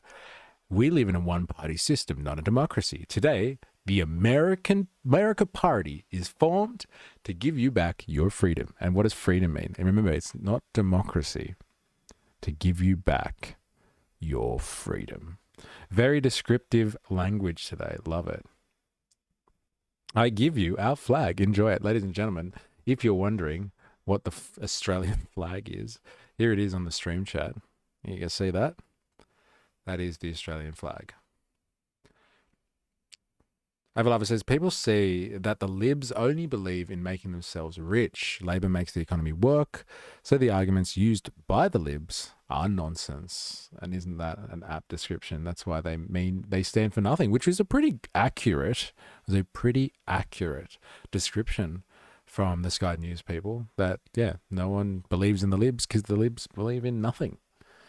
Scathing assessment there. Sorry, I will not cut off NBC anymore. His social media site X to say, "We live in a one-party system, not a democracy. Today, the America Party is formed to give you back your freedom." Freedom. To give you back your freedom. Like he's saying, we live in a one-party system, not a democracy. I'm going to form this party to give you back freedom. Wouldn't it make sense to say we live in a one-party system, not a democracy, so let me form this party to bring back democracy? No, because freedom is liberal talk, and I mean liberal in the political sense, not a party, liberal talk for allowing people to do whatever they fucking want in the economy and make money. That's all it means. So like when you form a party and you want to bring back freedom, it's freedom for people with economic means. No one else. Remember that. Musk, who was President Trump's top campaign donor, has been feuding with the president over the so-called One Big Beautiful Bill, which the nonpartisan Congressional Budget Office says it's such a good name, isn't it? Come on. The One Big Beautiful Bill. I wish we named stuff like this in Australia. If we were audacious enough just to call things as they are. Big and they're beautiful, baby. More than $3 trillion to the national debt over the next 10 years. Musk has referred to the legislation as a debt slavery bill and had been teasing a new political party for days. The Tesla CEO did not respond to questions from NBC News seeking clarity about today's announcement. The stock market's at an all-time high. For his part, President Trump has been celebrating the bill. That's like a real sign, I would say, of like the fact that, as much as I'm arguing it's the death of neoliberalism, it's going to be a slow death, but like it's seen its purpose, it's gone beyond its usefulness. But like, isn't that just such a important statement to know that you still live in a neoliberal order, a globalist order, which they argue to be anti-globalists, but hey, the stock market is going wonderfully when I announce tax cuts to rich people and corporations. It's all going up, baby. It's all that matters is the stock market. Not the real economy. not the real economy, not how average people are going. If the stock market's doing well, I think this is neoliberal trickle-down economics at its best. Read the language. If you cannot decipher what they're saying, let me translate it for you from neoliberal economic language into plain English. When they say the stock market is doing great, that is translates directly to trickle-down economics. If the rich are doing rich, then the rest of you should be all right, I guess. Maybe you'll struggle a little bit. Actually, you'll probably suffer greatly from this, but it's a sacrifice that you all need to make. You all need to make for the capitalist classes. Remember that. Put my thoughts about this in the CC. Ooh, somebody's been CC'd already. Or maybe they're just avoiding CC. I think it's all just to pacify the current social democrat sentiment that is spreading with Bernie, AOC, and Zoran. I'm not going to defund the swine. Mamdani. There it is. And actually, as someone from New York, we've missed your analysis on this as well. So we're going to have separate conversations about this. But yeah, I guess, like, what do you mean, though? Like, do you mean, Jag, do you mean that this, like, America First party, like the announcement of the American First party, or something that, like, Trump is doing separately? Because if it's about the America First party, like, that would mean that Elon Musk is doing favors, I think, for the Republican establishment and Trump by, like, helping to squash some of this social democratic sentiment that's going on, which is a big call because, like, my assessment of the situation with the Musk and Elon, the Elon and Trump feud was that, like, it was all a farce, I think. And, like, yeah, it suits them to be battling each other. They don't really hate each other, but it suits them both in their own interests to separate publicly. I think Elon is still playing ball with Trump. And God, that was my thing. Like, I have been knocked back by so many people for saying that. Zoran is a clown. Oh my God. Seriously? We've missed having you on here and your very, very controversial opinions. I love it. I love it because there's a lot of people frothing on Mandani at the moment. So I'm very interested. Like, you know what? I've been avoiding doing it because everyone's doing a Mandani one. But, like, we should do a Mandani stream where we actually critically analyze the movement because there's a lot of people that are really excited about Mandani. But we've got a real New Yorker in here, ladies and gentlemen, saying that he's a clown. This is a big call, ladies and gentlemen, a massive call. So, like, talk about controversial, because, like, the left seems to be unifying around Mandani at the moment. Massively unifying. It's hard to see moments where the left comes together. The last time we saw such unification, probably better and more unification, was around Mangione. Is that his name? What's his last name? The CEO Popper, let's just call him. That was the last time I saw such unification. Jag, yeah, you know, is their weird-ass parasocial relationship with Mamdani any different than MAGA and Trump? Fair enough. Zoran had a good marketing campaign. He is an actor with political motivations. That's a big call. The controversy is back. Here it is, ladies and gentlemen. You've heard it first here on the stream. We've got another censor comment in here. I'm going to encourage the hell out of this, and when he charges head first at them, I'm going to sit back and watch the shit show. I'm going to encourage the hell out of him. Are you talking about like Musk? Yeah, because, like, I really encourage this America First thing as well, because here's the one thing, and let's be honest, when it comes to this American politics, it's a two-party system and, you know, third parties, blah, blah, blah, blah, blah. You know, you can't have a third party. You can, but you got to have incredible money, and like the power that comes with endless money supply. So, like, if anyone can do something like this, it's someone like Musk. And that just shows you the style of politics. We live in a bourgeois political system, a capitalist run political system. It is the dictatorship of the bourgeoisie, the dictatorship of the capitalist class. And if anyone can do it, it's a fucking tech bro. It's a fucking tech bro. And because they are the most prominent section of the bourgeoisie. Step aside financial capital, being backed by bankers and big corporate elites. Like, those people are important. Don't get me wrong. There's no unity in the bourgeoisie. I'm not saying that there is. But if anyone can like reshape American politics, the citadel of world capital, anyone can reshape it in their own interests, it would be a tech bro at this point in time, I would say. Hotties for Zoran shirts made me bleh. Indoctrinate the net positive, man. He's changing the conversation. Even if he's fake, it doesn't really matter. The movement can't be stopped at a point. Brat Summer 2.0. I think the reason why Zoran said he was a socialist, that's the reason why he said he's a socialist rather than a commie. You know, it's funny. Like, I heard him speaking about that. Like, he's directly asked, I think on like NSNBC or something like that. They were like, oh, you know, are you a communist? And like, his answer was actually quite good, because like most people don't know or don't believe that there's a difference between socialism and communism. I think there is. I think there is a massive difference between the two. And you can associate with being a socialist and not want to bring in communism. You can believe in like social democratic policies. You can believe in democratic socialism, and which is kind of a form of capitalism.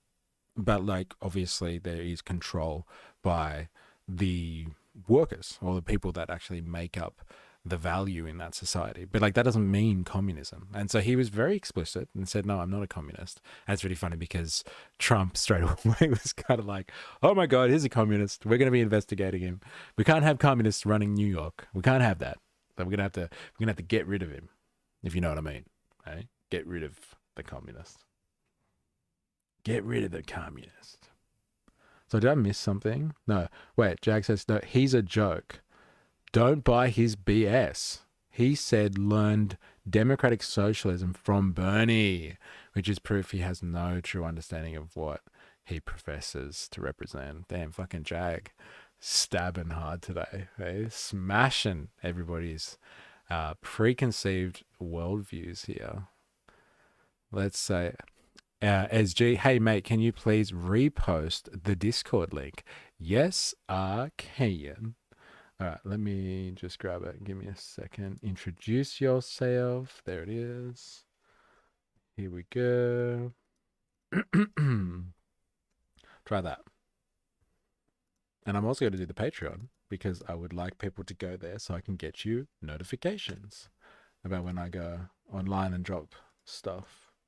Yeah, the chat is going off today for us. Far out. Everybody's got a lot of opinions about Albo and his evil seek for independence. Like, what an unpatriotic man he is by wanting to be, like having the gall, the audacity to say that Australia should seek its own way and not be used as a political puppet. What a douchebag. How could Albo say that? And then like people weren't getting in here when it comes to what we should do with American politics. Should there be a third party? Do you unleash Elon Musk, someone with enough capital to actually stick it to the Republicans? And like, what do you do with the Mandani wave? Eh? The Mandani wave. What do you do? What do you do? All right. He will just funnel people back to the bourgeois institutions that are inherently designed to protect capitalist interests. And that's the thing about like democratic socialism. Like, what is democratic socialism in a sense? Is it just capitalism controlled by a voting system that ensures the workers are making decisions? They're voting on policies. That's just social democracy. Like, what is social being a democratic socialist at the end of the day? Is there a takeover point? There has to be a takeover point for it to be actually socialistic. There has to be a takeover point. Otherwise, yeah, it is just a bourgeois political system that ensures everybody votes. Like the first step would be making sure that mandatory voting happens in America, to make sure all working class people are required and obliged to vote. That'd be a good way to start, I guess.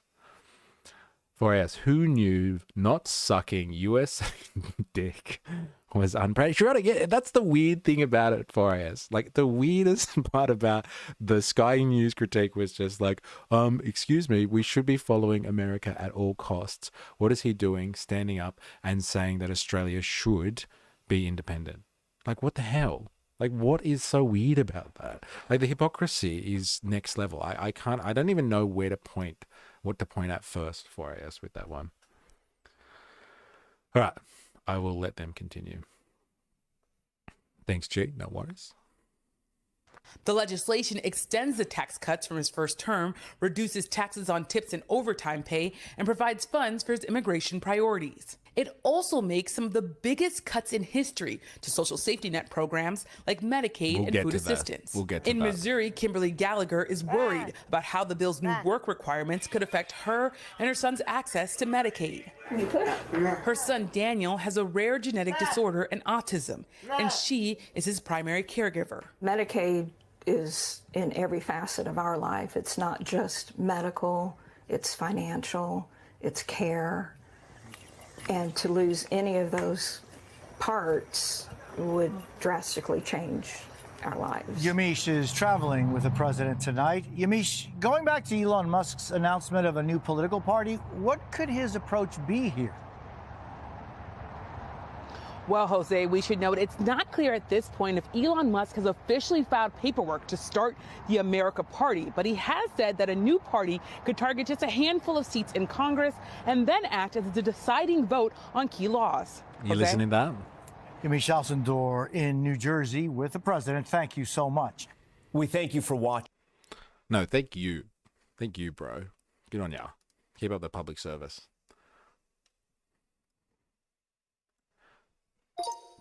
We are currently discussing Elon Musk's announcement of starting America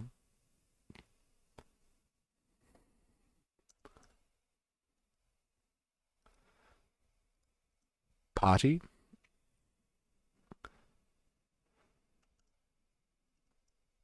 And there is some speculation as to what the strategy will be for a party like this.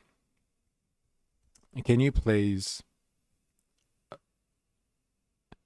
explain what Musk's intentions are for a party of this nature?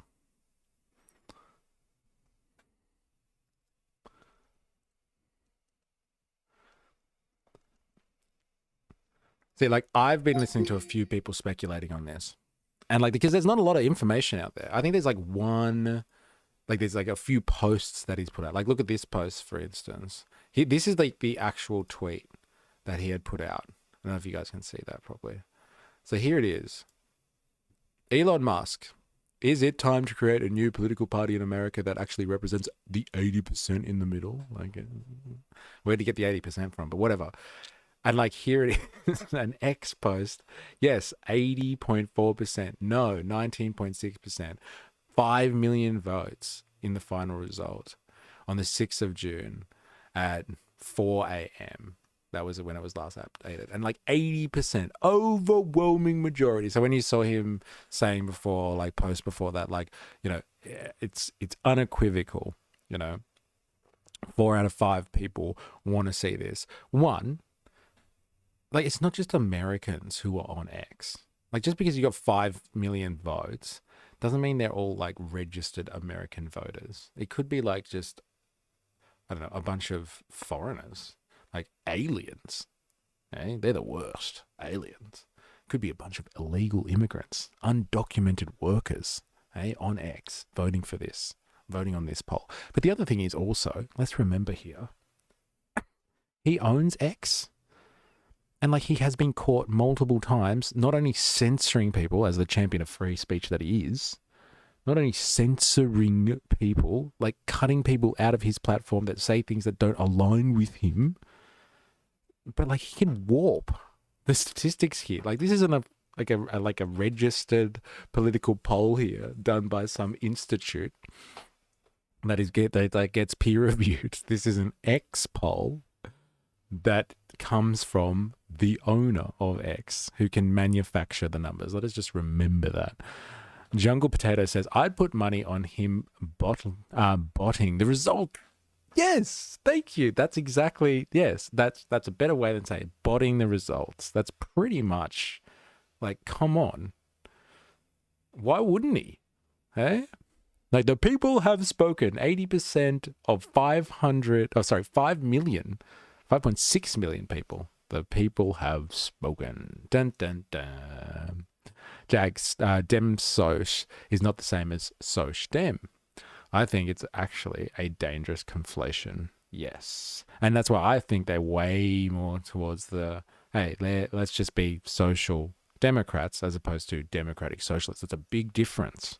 And I don't think Mandani really represents democratic socialism because he wants to provide, free buses and limitations on rent and stuff like that. That's some good social democratic policy because it's democracy that works for the social unit. But like, is that really democratic socialism? Is there some control of the workers there? Is it just workers that get to vote in that system? I don't know. I don't think that's what they're going to change the New York political system to. I don't think they can do that constitutionally. Jungle Potatoes, have you been on a stream before? If not, he just has a nice smile. He's well spoken. Like you said, like, I think someone else mentioned that if it wasn't you, Jag. Like, he's very polished. Very polished. Got a nice smile. He's young. So he's hip and new. And like, that's what I guess their opposition are lacking. Someone who's hip and yeah, got a nice smile. But yeah, here's the critically acclaimed poll that everyone keeps relying on. Make of it what you want, but it's not an easy one-to-one kind of thing going on there. Let's have a listen to what I guess these people are kind of what mainstream people are talking about when it comes to the potentiality of America's Party. And like, what does this actually mean for politics? And like, it seems like the conversation is moving in the sense that Musk has completely burnt all of his bridges with a kind of a liberal style voter base and a progressive community that used to love him. And now he can only really appeal to the Republican base that aren't on board with some of the stuff that Trump does, but like still kind of libertarian and business minded and like into tech and all that sort of stuff. So he's narrowed his audience significantly. Fair few in CC today. Oh yeah, there's another one. Yeah, there's a fair few today, but I guess this is controversial land. No, I get they're not, but either one is better than the shit libs, the neocons, the paleocons, the tech feudalists that are in at the moment. Yeah, sorry, I don't know why I didn't see that before. No, I get they're not. Yeah, they're not, sorry, they're not democratic socialists. No, they're not. Yeah, definitely better. Definitely better. And like the left is loving Mandani at the moment. Definitely better. No arguments there. No arguments there. It's better to have something. And like, if he's going to actually get free transportation for some American, like, some working class people and like rent freezes and stuff like that so people can afford to live in a very expensive city. Like Australians especially Sydney-siders can relate to that. Like it is expensive living in Sydney. Like it would be nice if we had free public transport here. I would love that. And if we had rent freezes, that would be so good for the people that live in a major city. Like I'm all for that. But like call it what it fucking is. Call it what it is. It's progressive bourgeois politics. It's not some type of socialist revolution. That's dangerous. It is dangerous to put the wrong labels on things. Oh, Squeep, he's back. We have free public transport? Do we? Didn't know that. Within the city centre. Ah, okay. Yeah, right. For all the people that go to work in the city and like the very few people that actually live there and the few people that do live there, probably rich enough to afford a car. Yeah, just don't tap on. Yeah. Just jump the barriers. That's how we used to do it back in the day.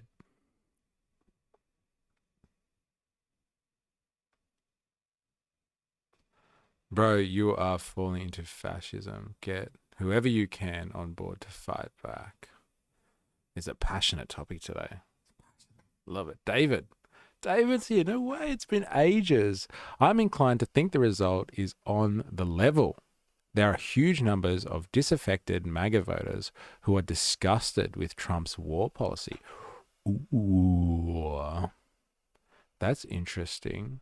See, I was really weighing up, right? And I was speaking to Ollie Atlas, actually, on the Discord about this. Because, like, I'm really struggling with this one. David, maybe you can shed some light on this. I was really struggling with this one. Like, the MAGA base were out there, like, defending with their lives. They were defending Tesla dealerships from, like, you know, woke vandalism and people trashing or setting fire to cars in front of Tesla factories or dealerships and stuff. Like, they were out there with, like, sacrificing themselves to save Elon Musk when he was in with Trump. And now Trump doesn't like him. They've had a feud, a staged feud, as I like to say, a feud in public. Like, where do the MAGA people go now? Like, they were sucking out of the whole Elon Musk narrative and mythology, like, literally, like, a month ago.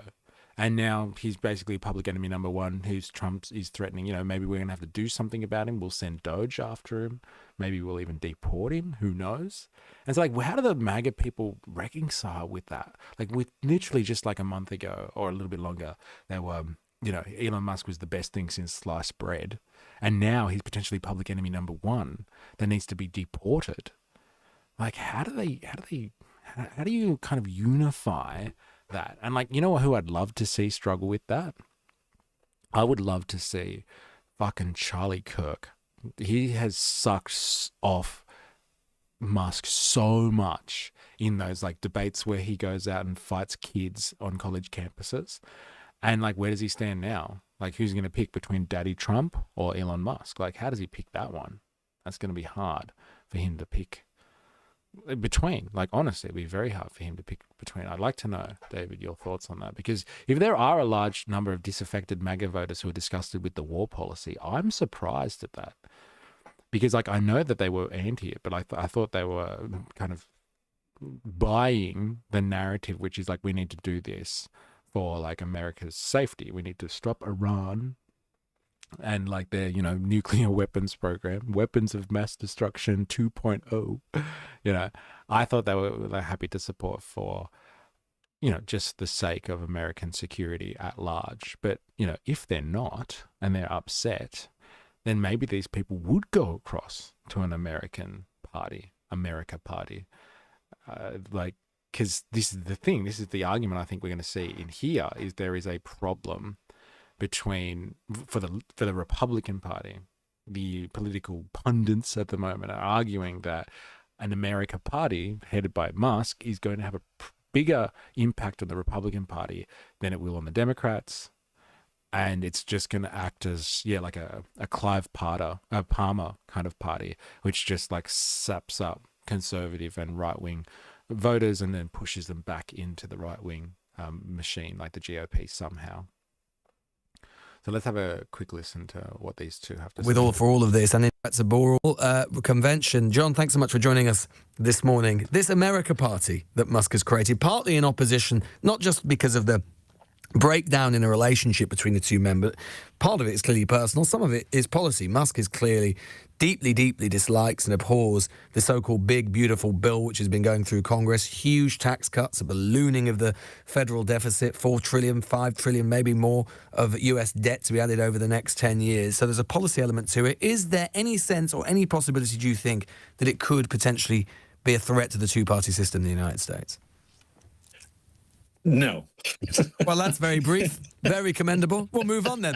John Scardina, no, go on. No, it's a great question, but I do think it's a threat to the Republicans. But I'll tell you why I don't think it's ultimately a threat to the two-party system, and it's largely down to the Electoral College, and that is that when it comes to the presidential elections. It's done on a state-by-state basis, and the winner gets all of the votes from that state, no matter how much they win by, whether, no matter what. And so because of it, it's a first-past-the-post kind of system, and winner takes all. A third party, even when there was a party that got 20% of the overall vote, they still didn't get any electoral college votes. So that was with Ross Perot back in the 1990s. He ran as an independent candidate back then, and he was the most popular third-party candidate that we've seen in modern times. So I think that it is very likely that anything that Musk does is very likely only going to take away from the Republicans. Now, if I might. Donald Trump is not very popular.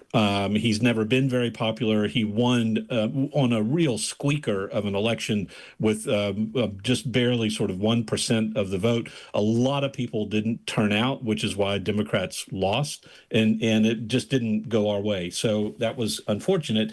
But ever since he's been in office, Trump has been unpopular, and the polls have shown that there are more people that disapprove of him and what he's doing to the economy than approve of him. At the moment, he's running at about 57% disapproval rating, in some cases as high as 60% disapproval. What do you think Musk is up to? What do you think? Do you think that he's serious in any way about creating an alternative, credible political force, or is this just a way to try? And we know that he, has various spasms that he sort of does on Twitter from time to time. Is this just the latest iteration of all of that? It could be. I mean, it's hard to predict with it's a pretty good question. Musk and with Trump. They're both it's a pretty good question. Like, he has been pretty off with the stuff that he promises. Let's just say, Mr. Musk, when he got into the political campaign for Trump and started rocking up to rallies and promising with Doge that he was going to wipe out $2 trillion through the Doge process. He's gone now, and he wiped out apparently $150 billion, 170 by the larger estimates that I've heard. That's a big difference between $2 trillion and $170 billion. $170 billion, I know it's a lot, but when you're looking at an economy the size of America and its governmental spending structure, $170 billion is not a lot. It's not a lot of money at the end of the day. They spend at least $1 billion on state-sanctioned foreign propaganda through Voice of America and the Cuban Broadcasting Association, as we've been finding out with the old Project 2025 reading sessions that we've been having on Twitch, by the way. So if you're interested, please make your way over to Twitch. And on Tuesdays and Thursdays, sometimes on Wednesdays, we are going through and reading Project 2025 right now. And it is fucking interesting stuff. Very revealing about what Trump's doing at the moment. But yeah, Musk has a tendency to inflate the truth a little bit. Look at his own stuff. He said that we were going to be at Mars or colonizing Mars by 2024. Last time I checked, it really wasn't. Actually, it's 2025. He just talks out of his ass a lot. Ye old musky boy. So you got to be a little bit worried when he says the stuff about the American First Party. But the only real saving grace I see from a real material perspective on this one is that he did spend at least $270 million on Trump. Some would argue that he spent closer to $300 million. That's a big investment in American politics. It's a massive investment. And so he's not shy of spending hundreds of millions of dollars on American politics. So he could do this. And it wouldn't really mean too much to him, especially if you're a billionaire. Again, fuck. Man. When people ask the question, should billionaires exist, you have to really think about it. You have to really think about it. Look, it's one thing saying billionaires shouldn't exist because of, we've talked about in the past, X, Y, or Z economic policy, that there's people starving, there's not enough housing, and there's people that die because of treatable healthcare issues. We could invest money. We could tax people and invest that money like back into society. And those are good reasons. Those are great reasons. But when you see something like this, when you see someone like this, like Elon Musk, who's a billionaire, who just at the drop of a hat, because he is upset with the way that things are going, can be like, you know what? Fuck the American two-party system. I'm going to set up my own political party with blackjack and hookers. You know what? And forget the political party. But like, he can just do that at the drop of the hat because he has billions of dollars. He can just be like, I'm going to get in and change the course of human history politically because of my billions of dollars. That's a crazy reason for people to be like, all right, maybe we shouldn't have billionaires. Maybe we shouldn't have people that can literally just decide the course of human history because they have so much monetary power that they can buy whatever it is that they're interested in at the time. Now I have to find that quote. I know we watched this the other day, but I'll find it again. Yes, Bender theme park, so good.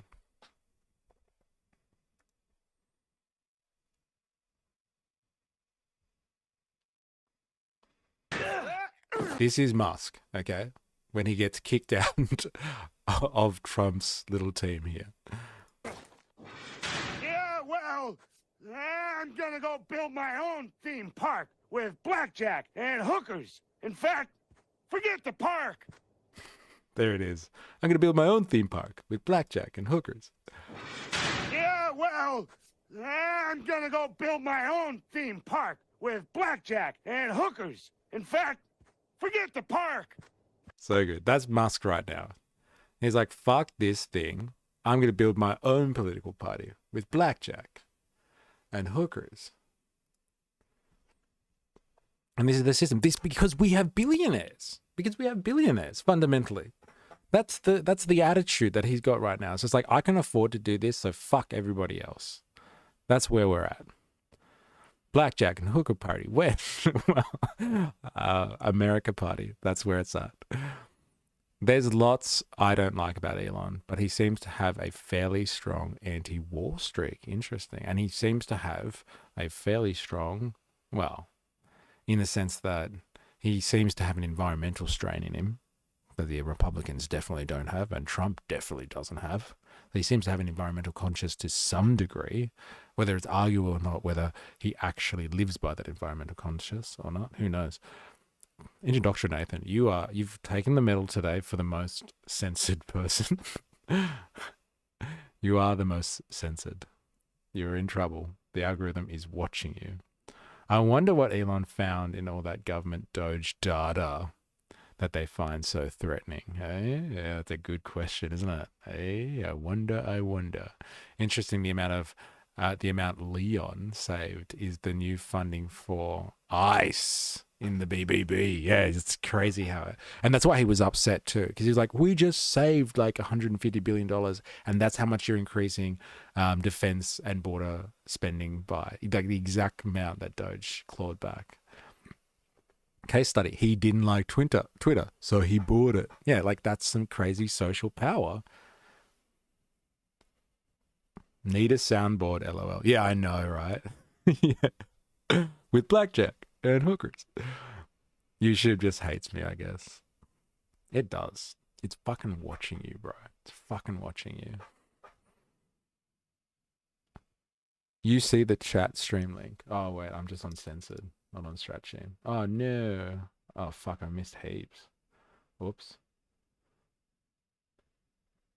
Oh, mate, what do you mean an X-poll on a platform owned by the poller isn't actually a legitimate opinion? Don't you know that 85% of stats are made up on the spot? Thank you, Avalava. Thank you. Thank you very much. Good point. Everything is free if you have the skill. Dr. Nathan, yo, I think the FBI are trying to get ahead of something here. All right, here's something for you, for y'all to look at in the stream chat. If you come and join the ye old Discord, FBI trying to get ahead of something here, maybe to say something that might be dropped soon is actually fake. Maybe Elon's rifling around in all that government data, found something that he kept. Shh. Exclusive DOJ, FBI conclude Epstein had no client list. Ooh. Well. Avalava, yes, Bender has the solution for everything. Yes, he fucking does. Oh, there you go. Hey, this is indoctrinations. Hey, tinfoil hat, conspiratorial reach going on over here. So go to the Discord, check out the propaganda. It's where it's at. You know you want to be part of that conversation. Do yourself a favor. Do yourself a favor. All right, let these gentlemen continue their political analysis, but we will be right back in a moment. So hold tight, please.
All right, we are back, and let us continue with this scathing political analysis. But this guy seems to be pretty pro-Democrat, so you got to take it with a grain of salt. But the analysis is thus, that starting up an America Party by Elon Musk is just going to negatively affect the Republicans, so they say. Other unpredictable figures. And when you've got as much money as one has and as much power as the other has, you know, the impact of what they do is quite big. But whether it will be lasting or not is, remains to be seen. Musk was obviously very unhappy with this bill, largely because he is a libertarian. He thinks that the government should be out of almost everything. And he was particularly unhappy, as I understand it, with the amount of debt that this big budget bill that Trump just forced through Congress. Musk was... Look, come on. Does anyone fucking buy that? That the reason that he's done this is just because he's upset America will go further into debt? I don't know, man. Like, is he really that much of an ideologue that he cares so deeply that the American nation will go into debt by a few extra $1 trillion over the next 10 years that he's going to start a party? Just for that, he's upset about the debt? David, if Elon had been allowed to go after the Defense Department, he probably could have saved another $500 billion. Yeah, but no one's allowed to touch the defense. That is definitely not the Republican way, eh? Definitely not. And have you heard Steve Bannon talk about that? Fuck, it's fiery, isn't it? Steve Bannon hates Musk with a fucking passion. And like Musk got himself into the Pentagon and started asking for like briefings on top secret issues. So the claims are made. He was asking for briefings on China, and what's his name? Bannon was beside himself because obviously Elon Musk has business interests in China. And so Bannon has been calling him a double agent or a spy for the CCP. Massive claims. But yeah, if he went after the Pentagon, like if anyone went after the Pentagon, like talk about a black hole. That's why the Pentagon is designed that way. That hole in the middle, they just throw cash into it, paid for and secured by the American taxpayer, of course, and they just literally throw cash into that hole. So yeah, you could save a lot of money going after the Pentagon. That's for sure. But so the story goes, Musk had his eye on getting some data out of the Pentagon for other reasons, not just for government efficiency. So the conspiracy goes. So it goes. The DoD confirmed that the Pentagon failed its 7th consecutive audit and failed to give a full account for its $824 billion budget. There you go. So instead, Doge went after American federal government employees and started sacking them like crazy, because that was going to do way more than going after a department that actually has no real oversight, let's be honest. Misplaced over $2.4 trillion. Indoctrinathan, I got to roll. Enjoy Musk-flavored shit show, children. Thank you, Indoctrinathan. Thank you for your contributions today. Epic as always. Be right back, says Squeeb. Fun topics. There you go. There you go. And it's good to have some American opinions in on this. So it's not just Australians over here speculating on what's going on the other side of the world. So thank you, Jag and David. Appreciate it. All right, let us continue, shall we? I want to see if there's any other gold that might come out of this. I'm very unhappy with the debt that was going to be added on to what the U.S. is already owing to its lenders.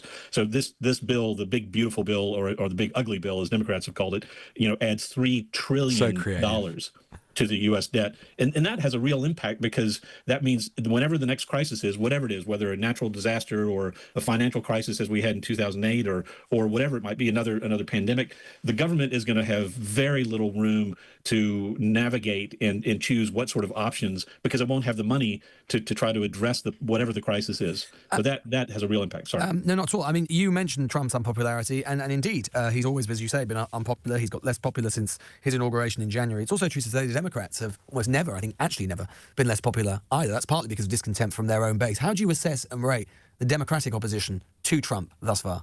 Well, we're in a rebuilding stage. I mean, it's hard right now. I'll be honest with you. It's tough. We don't have essentially a symbolic party leader that everybody knows and rallies behind. We obviously have a chair of the Democratic Party who is doing a good job. He was elected back at the start of the year, and he's rebuilding the party and doing fine. We have midterm elections coming up next year, where all of the House of Representatives are up for re-election and 1/3 of the Senate is up for re-election. And we're hoping that we'll be able to make some real positive gains, potentially take back one or both sides of Congress, either the House or the Senate or both, due to the unpopularity of Trump. But when I was just looking at the polling numbers, before we got together here, and I see that, Biden was a hugely popular president. He did a lot of things that people really approved of, with the economy, with the environment, creating jobs. He wasn't popular by the end, was he? I think it's fair to say. But the problem was he was not a great candidate. He came in and he said, I'm going to be a transitional president. I'm going to be a one-term. And then sadly, it didn't go that way. And everybody knows the rest of the story. But so as a candidate, he wasn't very popular, and things didn't go well for Democrats in the last presidential election.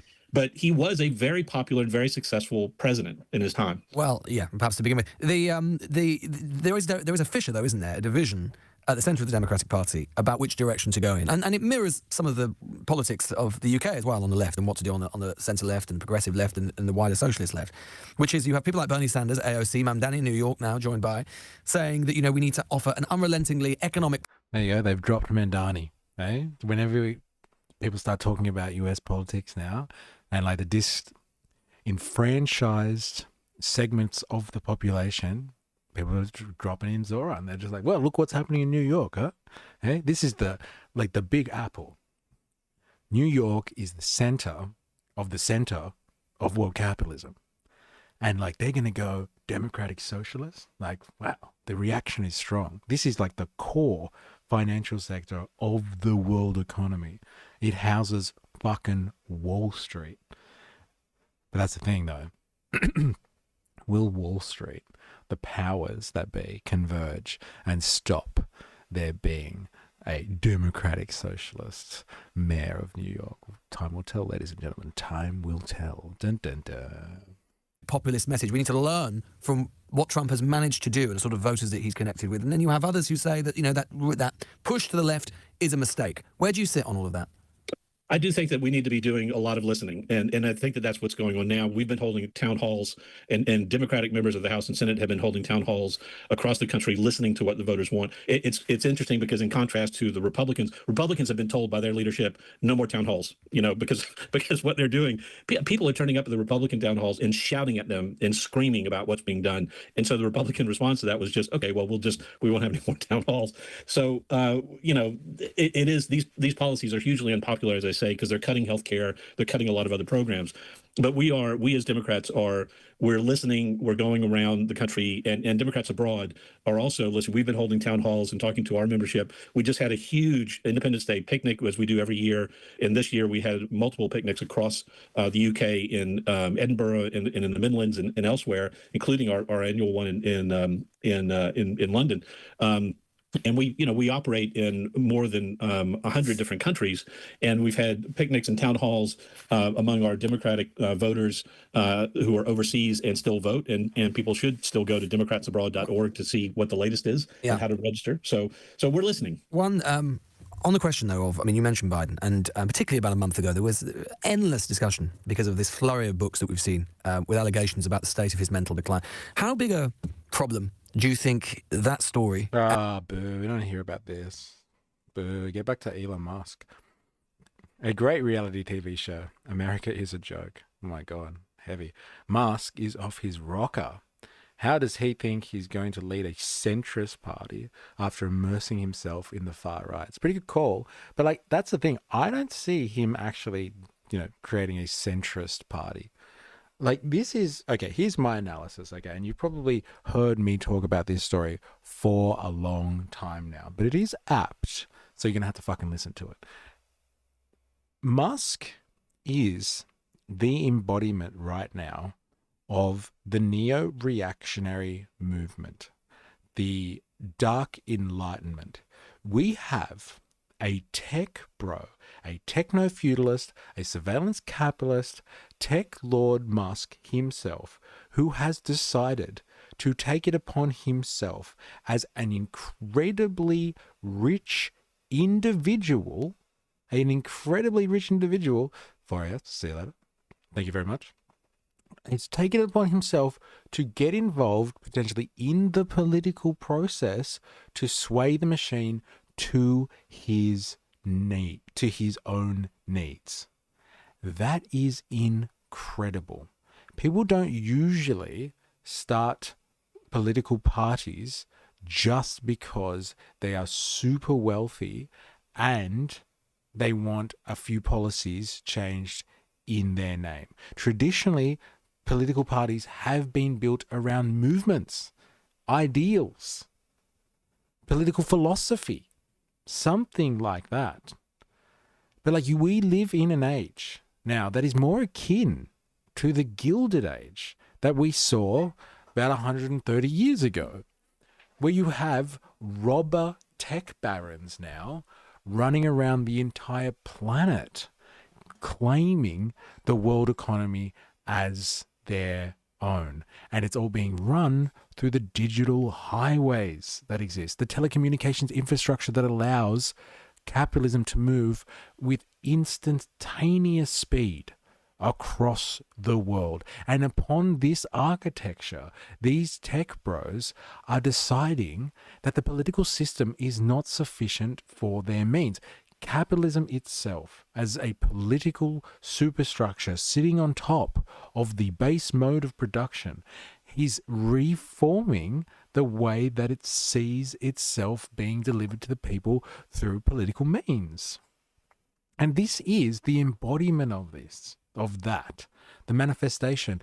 This powerful section within the bourgeoisie are just like, hey man, this existing political apparatus is just not cutting it anymore. This two-party system, which he's like is really a one-party system, that's not good enough anymore. You have people like Trump that get in there and he's being pulled in all these directions, and he comes up with tax cuts for people and for some and not for others, and he gets rid of subsidies for electric vehicles and like takes away environmental regulations that suit people like me who are invested in green technologies. And so he's like, fuck this, I'm going to start my own party with blackjack and hookers, and like I'm going to redefine the political game and make it work for me. And that's just the wedge. That's just how it starts. You already have Trump's presidency backed and infiltrated by techno-feudalists. They are in there already behind him. Peter Thiel, the kingmaker, your J.D. Vance, anointed by the kingmaker, second in line. Like I said, all there has to do is someone has to push Trump down the golden escalator, and then bang, they've got their man at the helm of the most powerful country there. I don't see this as like Trump's going to make a centrist party, but like, you know, how's he going to disassociate himself with the far right? Like, this is not a centrist party. And this guy was like, you know, he's a libertarian, so he just wants taxes and to be lifted, and he wants freedoms. Like, I don't think he gives a shit about people's freedoms either. He has large scale economic interests in the success of the United States, because there is a race going on between two bunches of tech bros in the world. The tech bros in America, who believe that they're going to bring about AI, and that's going to control humanity for the foreseeable future and for, like, you know, indeterminably in the future. And you have the Chinese tech bros that are over there fighting the Americans. And so, like, you have one group of tech bros that want to make sure that they're all powerful and control the system, and you have another, because whoever wins that battle geopolitically will be the predominant power on the world stage. And they're not going to like let a two-party system screw that up. The tech bros aren't going to let that happen. Your Elon Musks of the world, your Sam Altmans of the world, your Peter Thiels of the world, your Mark Andreessens, your, who else is up there calling the shots all the time at like a massive level? Your Eric Schmidts of the world. They're not going to allow a American political system that's been around for a while now, that is a bit clunky and, like, you know, marred with identity politics issues, get in the way of what needs to be done on a global scale. This is the wedge of neo-reactionary techno-feudalism coming in. And okay, it might be just a little foray for now. His strategy might just be to get a few people in so he can pass whatever legislation he wants, but that's how it starts. That's how it starts. This has got nothing to do with him being a libertarian, and it's got nothing to do with all of the other stuff that Trump is doing with the big beautiful bill. Those things are good excuses, but like something was going to prompt the tech bros to become politically independent in America. David says Musk has a good strategy. Focus on the Senate. If his party can pick up 1 or 2 Senate seats, then Musk legit will be a player in the federal level. The big beautiful bill only passed by 1 vote. That's a really good point. And that's what I asked ChatGPT before. And that's what I wanted to actually go back to. And I kept forgetting to go back.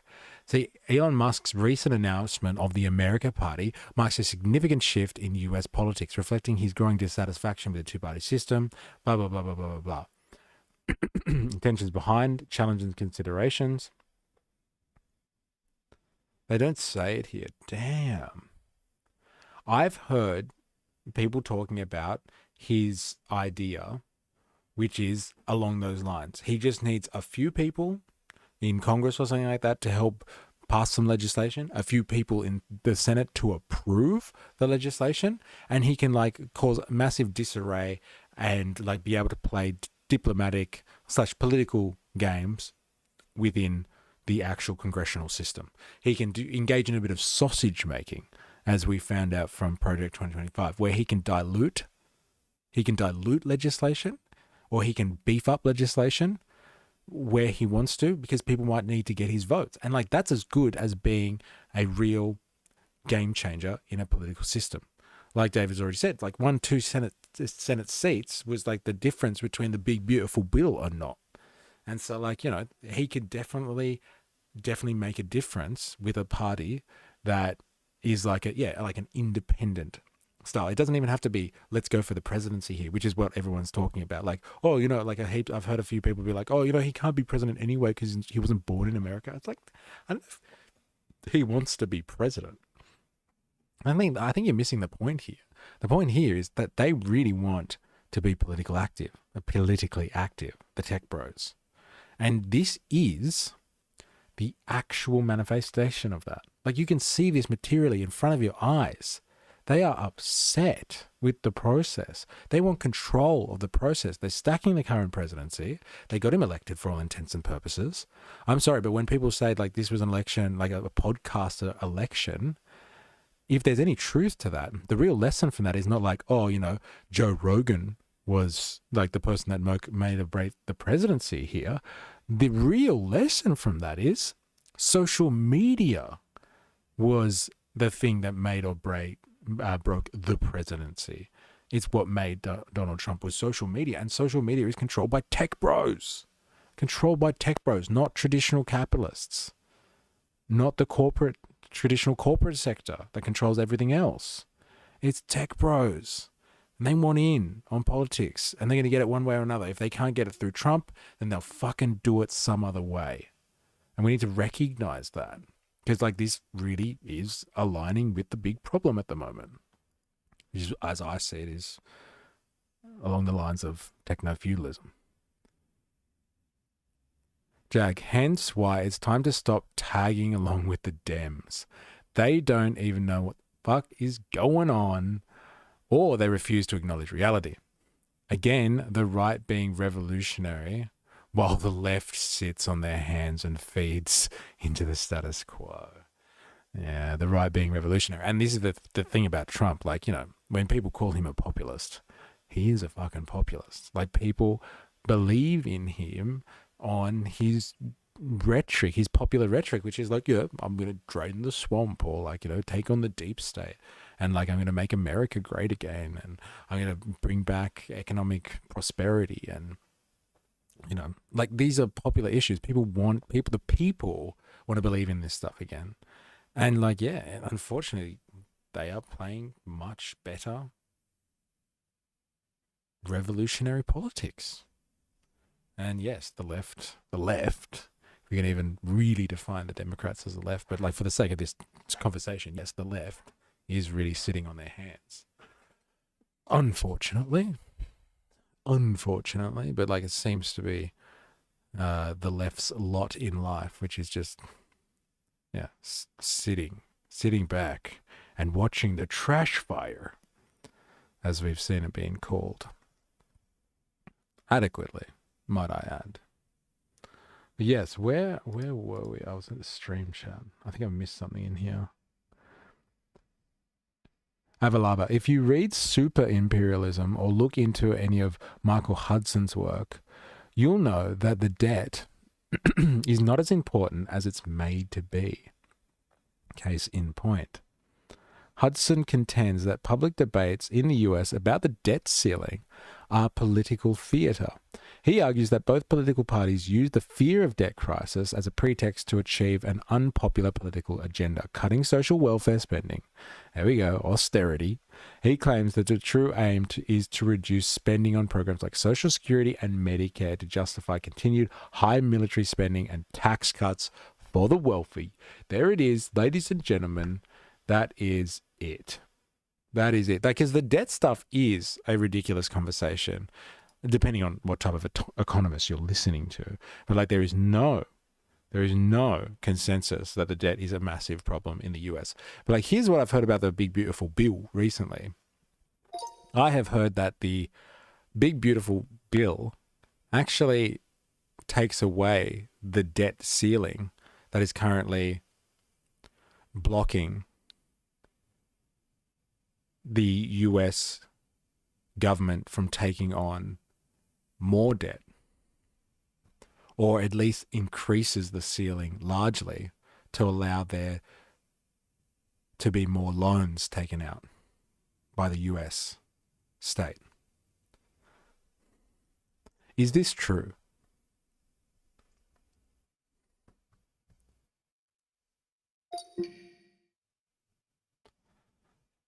As your understanding is correct, the One Big Beautiful Act signed into the law by President on the 4th of July. I love how he got it done by the 4th of July. You gotta give, that's popular politics. That's popular politics right there. Yeah? Hey? Like doing things on important dates. He gets popularism. So he just gets it. Includes a provision to increase the debt ceiling by $5 trillion. This significant increase allows the federal government to borrow additional funds. Yes. Okay. So there must have been a cap on it then. Permanent extension of tax cuts, increased spending. So it's just another way of saying that they get allowed to raise the debt and like take out more loans. It's just another. I thought there was actually a clause somewhere that says this is as high as the debt can go. No more loans after this, as opposed to them just taking out loans for the sake of it. I thought there was like a legislated ceiling. Japan is currently over 2,000% debt GDP. Also, why is he pushing for lower interest rates? Who? Trump is pushing for lower interest rates? I haven't heard them speak about that. Critics, including former Treasury Secretary Larry Summers, have expressed concern that the bill could exacerbate economic challenges, citing potential increases in interest rates, inflation, and heightened risk of recession. I would say, like, just general bourgeois politics. Lower interest rates mean like people are more willing to take money out and like fuel it into the economy, like, you know, undertake entrepreneurial activities and spend, which is good for the economy. So like lower interest rates is just good PR, if you ask me, in my humble opinion. Yeah, low interest rates just means good PR. Look, I've dropped the interest rates, inflation's down, all that sort of stuff. Yeah, so the debt ceiling, like debt means nothing. If you can literally bring in a one big beautiful bill that increases the debt to by 4, like depending on who you talk to, it changes so much. It's like 3 trillion. No, wait, 4 trillion, 5 trillion over like a decade. It just means debt means nothing when you're at the state level. And when you're like, you know, number one economy in the world too. Trump's push for lower interest rates would make it easier and cheaper to take on more debt. Yeah. And it's like, it's good PR, I reckon. Because if you can say there's lower interest rates, especially like just for general purposes, then like, you know, people are happy because they can spend more money and don't have to worry too much about their spending. But yeah, debt, I agree. Like debt really does mean not what people think it means in the current situation. And like the more debt the country takes on, like depending on how you work it, inflation takes care of a lot of that too. Because like if you lend out, let's say $1 million in today's money, and like you get a general rise in inflation over the next 10 years, like the money has less purchasing power in the future. So like that $1 million paid back is worth less anyway. So it really depends how you consider debt. And like when you're talking about debt in terms of government bonds as well. What matters though is how those government bonds are issued. And if the government is issuing its own bonds and it's in control of its own currency, fine. Who cares? But if it's going through a bunch of private banks who charge interest on top of the fact that they're licensed to print money out on behalf of the Federal Reserve or a central bank or something like that, that's where things get nasty. Things get real nasty because people are making interest on top of being able to just create currency out of thin air. And that's where you get like the Ponzi scheme goes crazy. And like the debt is just like, it is unmanageable. It's crazy. And it's like out of tune with reality. But like, is it a real threat? Is it an existential threat to society? Is it an existential threat to America? An American like way of life? Well, look at it. Everyone has been predicting that like you can't go on like this forever. They're in too much debt kind of thing. Nothing's happened. Nothing's happened. Nothing's happened at all. And like with the current system where the US the US dollar is basically the reserve currency for the world, even though it's not pinned to anything, like legally, like it's not backed by gold, and people don't have to use it. It's a floating currency. Everything moves around. It's always ensured, basically, that people are going to want to use American dollars. And so as long as people are using American dollars, they can have any debt imaginable. And like people will still come and do business with the US. People will always do business with the US. Still going crazy. He's crazy. Yeah, I'm still going. This has been an interesting topic. It has been a very interesting discussion, Squeeb. And it has been one that has been quite stimulated by interaction. So thank you everybody for interacting. I was going to look at the big beautiful bill, but like I think I've looked at it enough. But like I was interested to go through some of Albo's stuff. I don't do that much on this channel. I think I might start doing a little bit more on Australian politics as it relates obviously to America and the machine. And like techno feudalism, capitalistic analysis, all that sort of stuff. So we're going to get back into Australian politics a little bit more. And we're going to continue, obviously, looking at this phenomenon here, because I think it's all related, what's happening at the moment, especially between Albo and potentially Trump. But like Trump has no idea what's going on, and everyone's just creating this big fictional conversation that Albo and Trump might have in the future one day when Trump says, "Oh, I heard about you talking about me in a speech." Like he gives a fuck. And like that's going to impact Australia's interests financially because he's not going to get rid of the tariffs. But like Trump is threatening everyone at the moment. He's been threatening everyone a lot recently again, and will continue to threaten people because that's his negotiation style. It's not new, and we need to learn to get over it as a nation, that this is how Trump does politics. So calm down. It's not a bad idea being one of the only people out there that actually stands up in the face of it. Because you actually, yes, you stand up, you can get your head chopped off. But like you stand up, you get noticed. You get noticed. And Trump is the deal breaker at the end of the day. And Australia does have a better negotiating position than most countries. Because we do have things that the world wants. It's not just us surviving off everybody else. There is a level of self-sufficiency, in the Australian economy as a massive exporter of things. Like we can look after ourselves if necessary. Not completely, but at least we can feed ourselves if anything crazy goes down. And then like when it comes to Musk, I call bullshit. On all of the stuff at the moment where people are talking about him being some libertarian and caring about like America's debt being moved to 5 trillion or something like that. Get fucked. He doesn't care about that. Doesn't care about that at all. He's got political interests as a tech bro, and he represents a class of tech bros. They are all watching Musk right now. It is Musk case study number 1. How to do politics as a techno-feudalist in a dying neoliberal capitalistic system. They're going to learn a lot of lessons from him. That's what Musk seems to be for the tech bros. He's the loud, crazy one in the classroom, and like he smashes a window, and like all of them are like watching him to see if he gets into trouble, and they're like, "Fuck, he got away with that. Let's break a few more windows." And so like he's just a bit of a clown. And the whole tech bro class is watching what he can get away with, watching what damage he can do. And once they've learned some lessons, they're going to refine Mencius Moldbugs, Curtis Yarvin, aka Curtis Yarvin. They're going to refine the butterfly revolution, and they're going to rewrite capitalistic politics. Mark my words, ladies and gentlemen. Mark my words. So, Game of Thrones. Nothing changes. Nothing changes, mate. Nothing changes. So, with that, we're going to leave it. And yes, if you've been watching this and you've been enjoying it, that's always important. Please come on over and introduce yourself on the Discord, and come and drop your propaganda and read some propaganda too. It's a give and take thing, really. Solidarity all the way.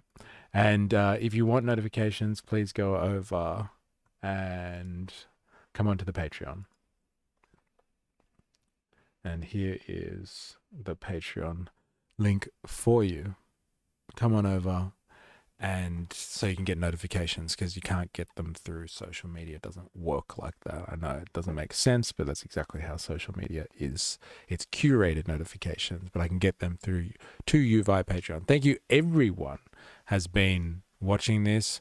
I'm just here to watch a trash fire. Thanks, Jag. Good to have you back after a long stint. Squeeb89, good to have you ducking in and out there between meetings. Good on you, working class people. God love you. David, nice to have you. It's been fucking ages since you've been able to rock up live to a stream, especially just not rocking up just before it finishes, which happens a lot, you poor bastard. 4IS, good to see you. Indoctrinathan, as always, smashing it today. Most censored person wins the medal. Jungle Potatoes, nice to have you. Who else have I got here? SG, if I'm saying that right, I hope I am. Have I missed anyone from here? Oh, Dilemmas was in there earlier.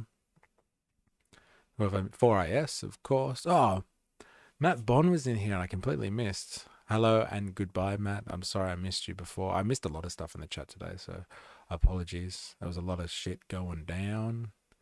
Who else have I got here? And Mario was in here earlier. Good to have you, Mario. And Avalava on the stream chat on Discord, as always. So yeah, thank you, everybody. And we will be back tomorrow on Twitch, and then most likely Thursday after that for Twitch. I'm going to be on leave from Friday for a week and a little bit, so there won't be any streams end of this week and all of next week, but then we'll be back after that. But hopefully see you tomorrow in the Twitch files. We're going to pick up where we left off here today, and we're going to get back to reading some more of Project 2025. It's been incredible to see what the Conservative promise is, and it's been incredible to compare that to what Trump has actually been doing in the first basic 6 months of his presidency. So if you're interested in Project 2025, come along tomorrow to Twitch, and I'll see you there. Until next time, pre-recorded streams, please, whilst you're away. No, thank you. I like what you did there, Squeeb. It's a good suggestion. I'll think about it. But yeah, until next time, please remember, I am, you are, we are a mystery. See you tomorrow. Cheers.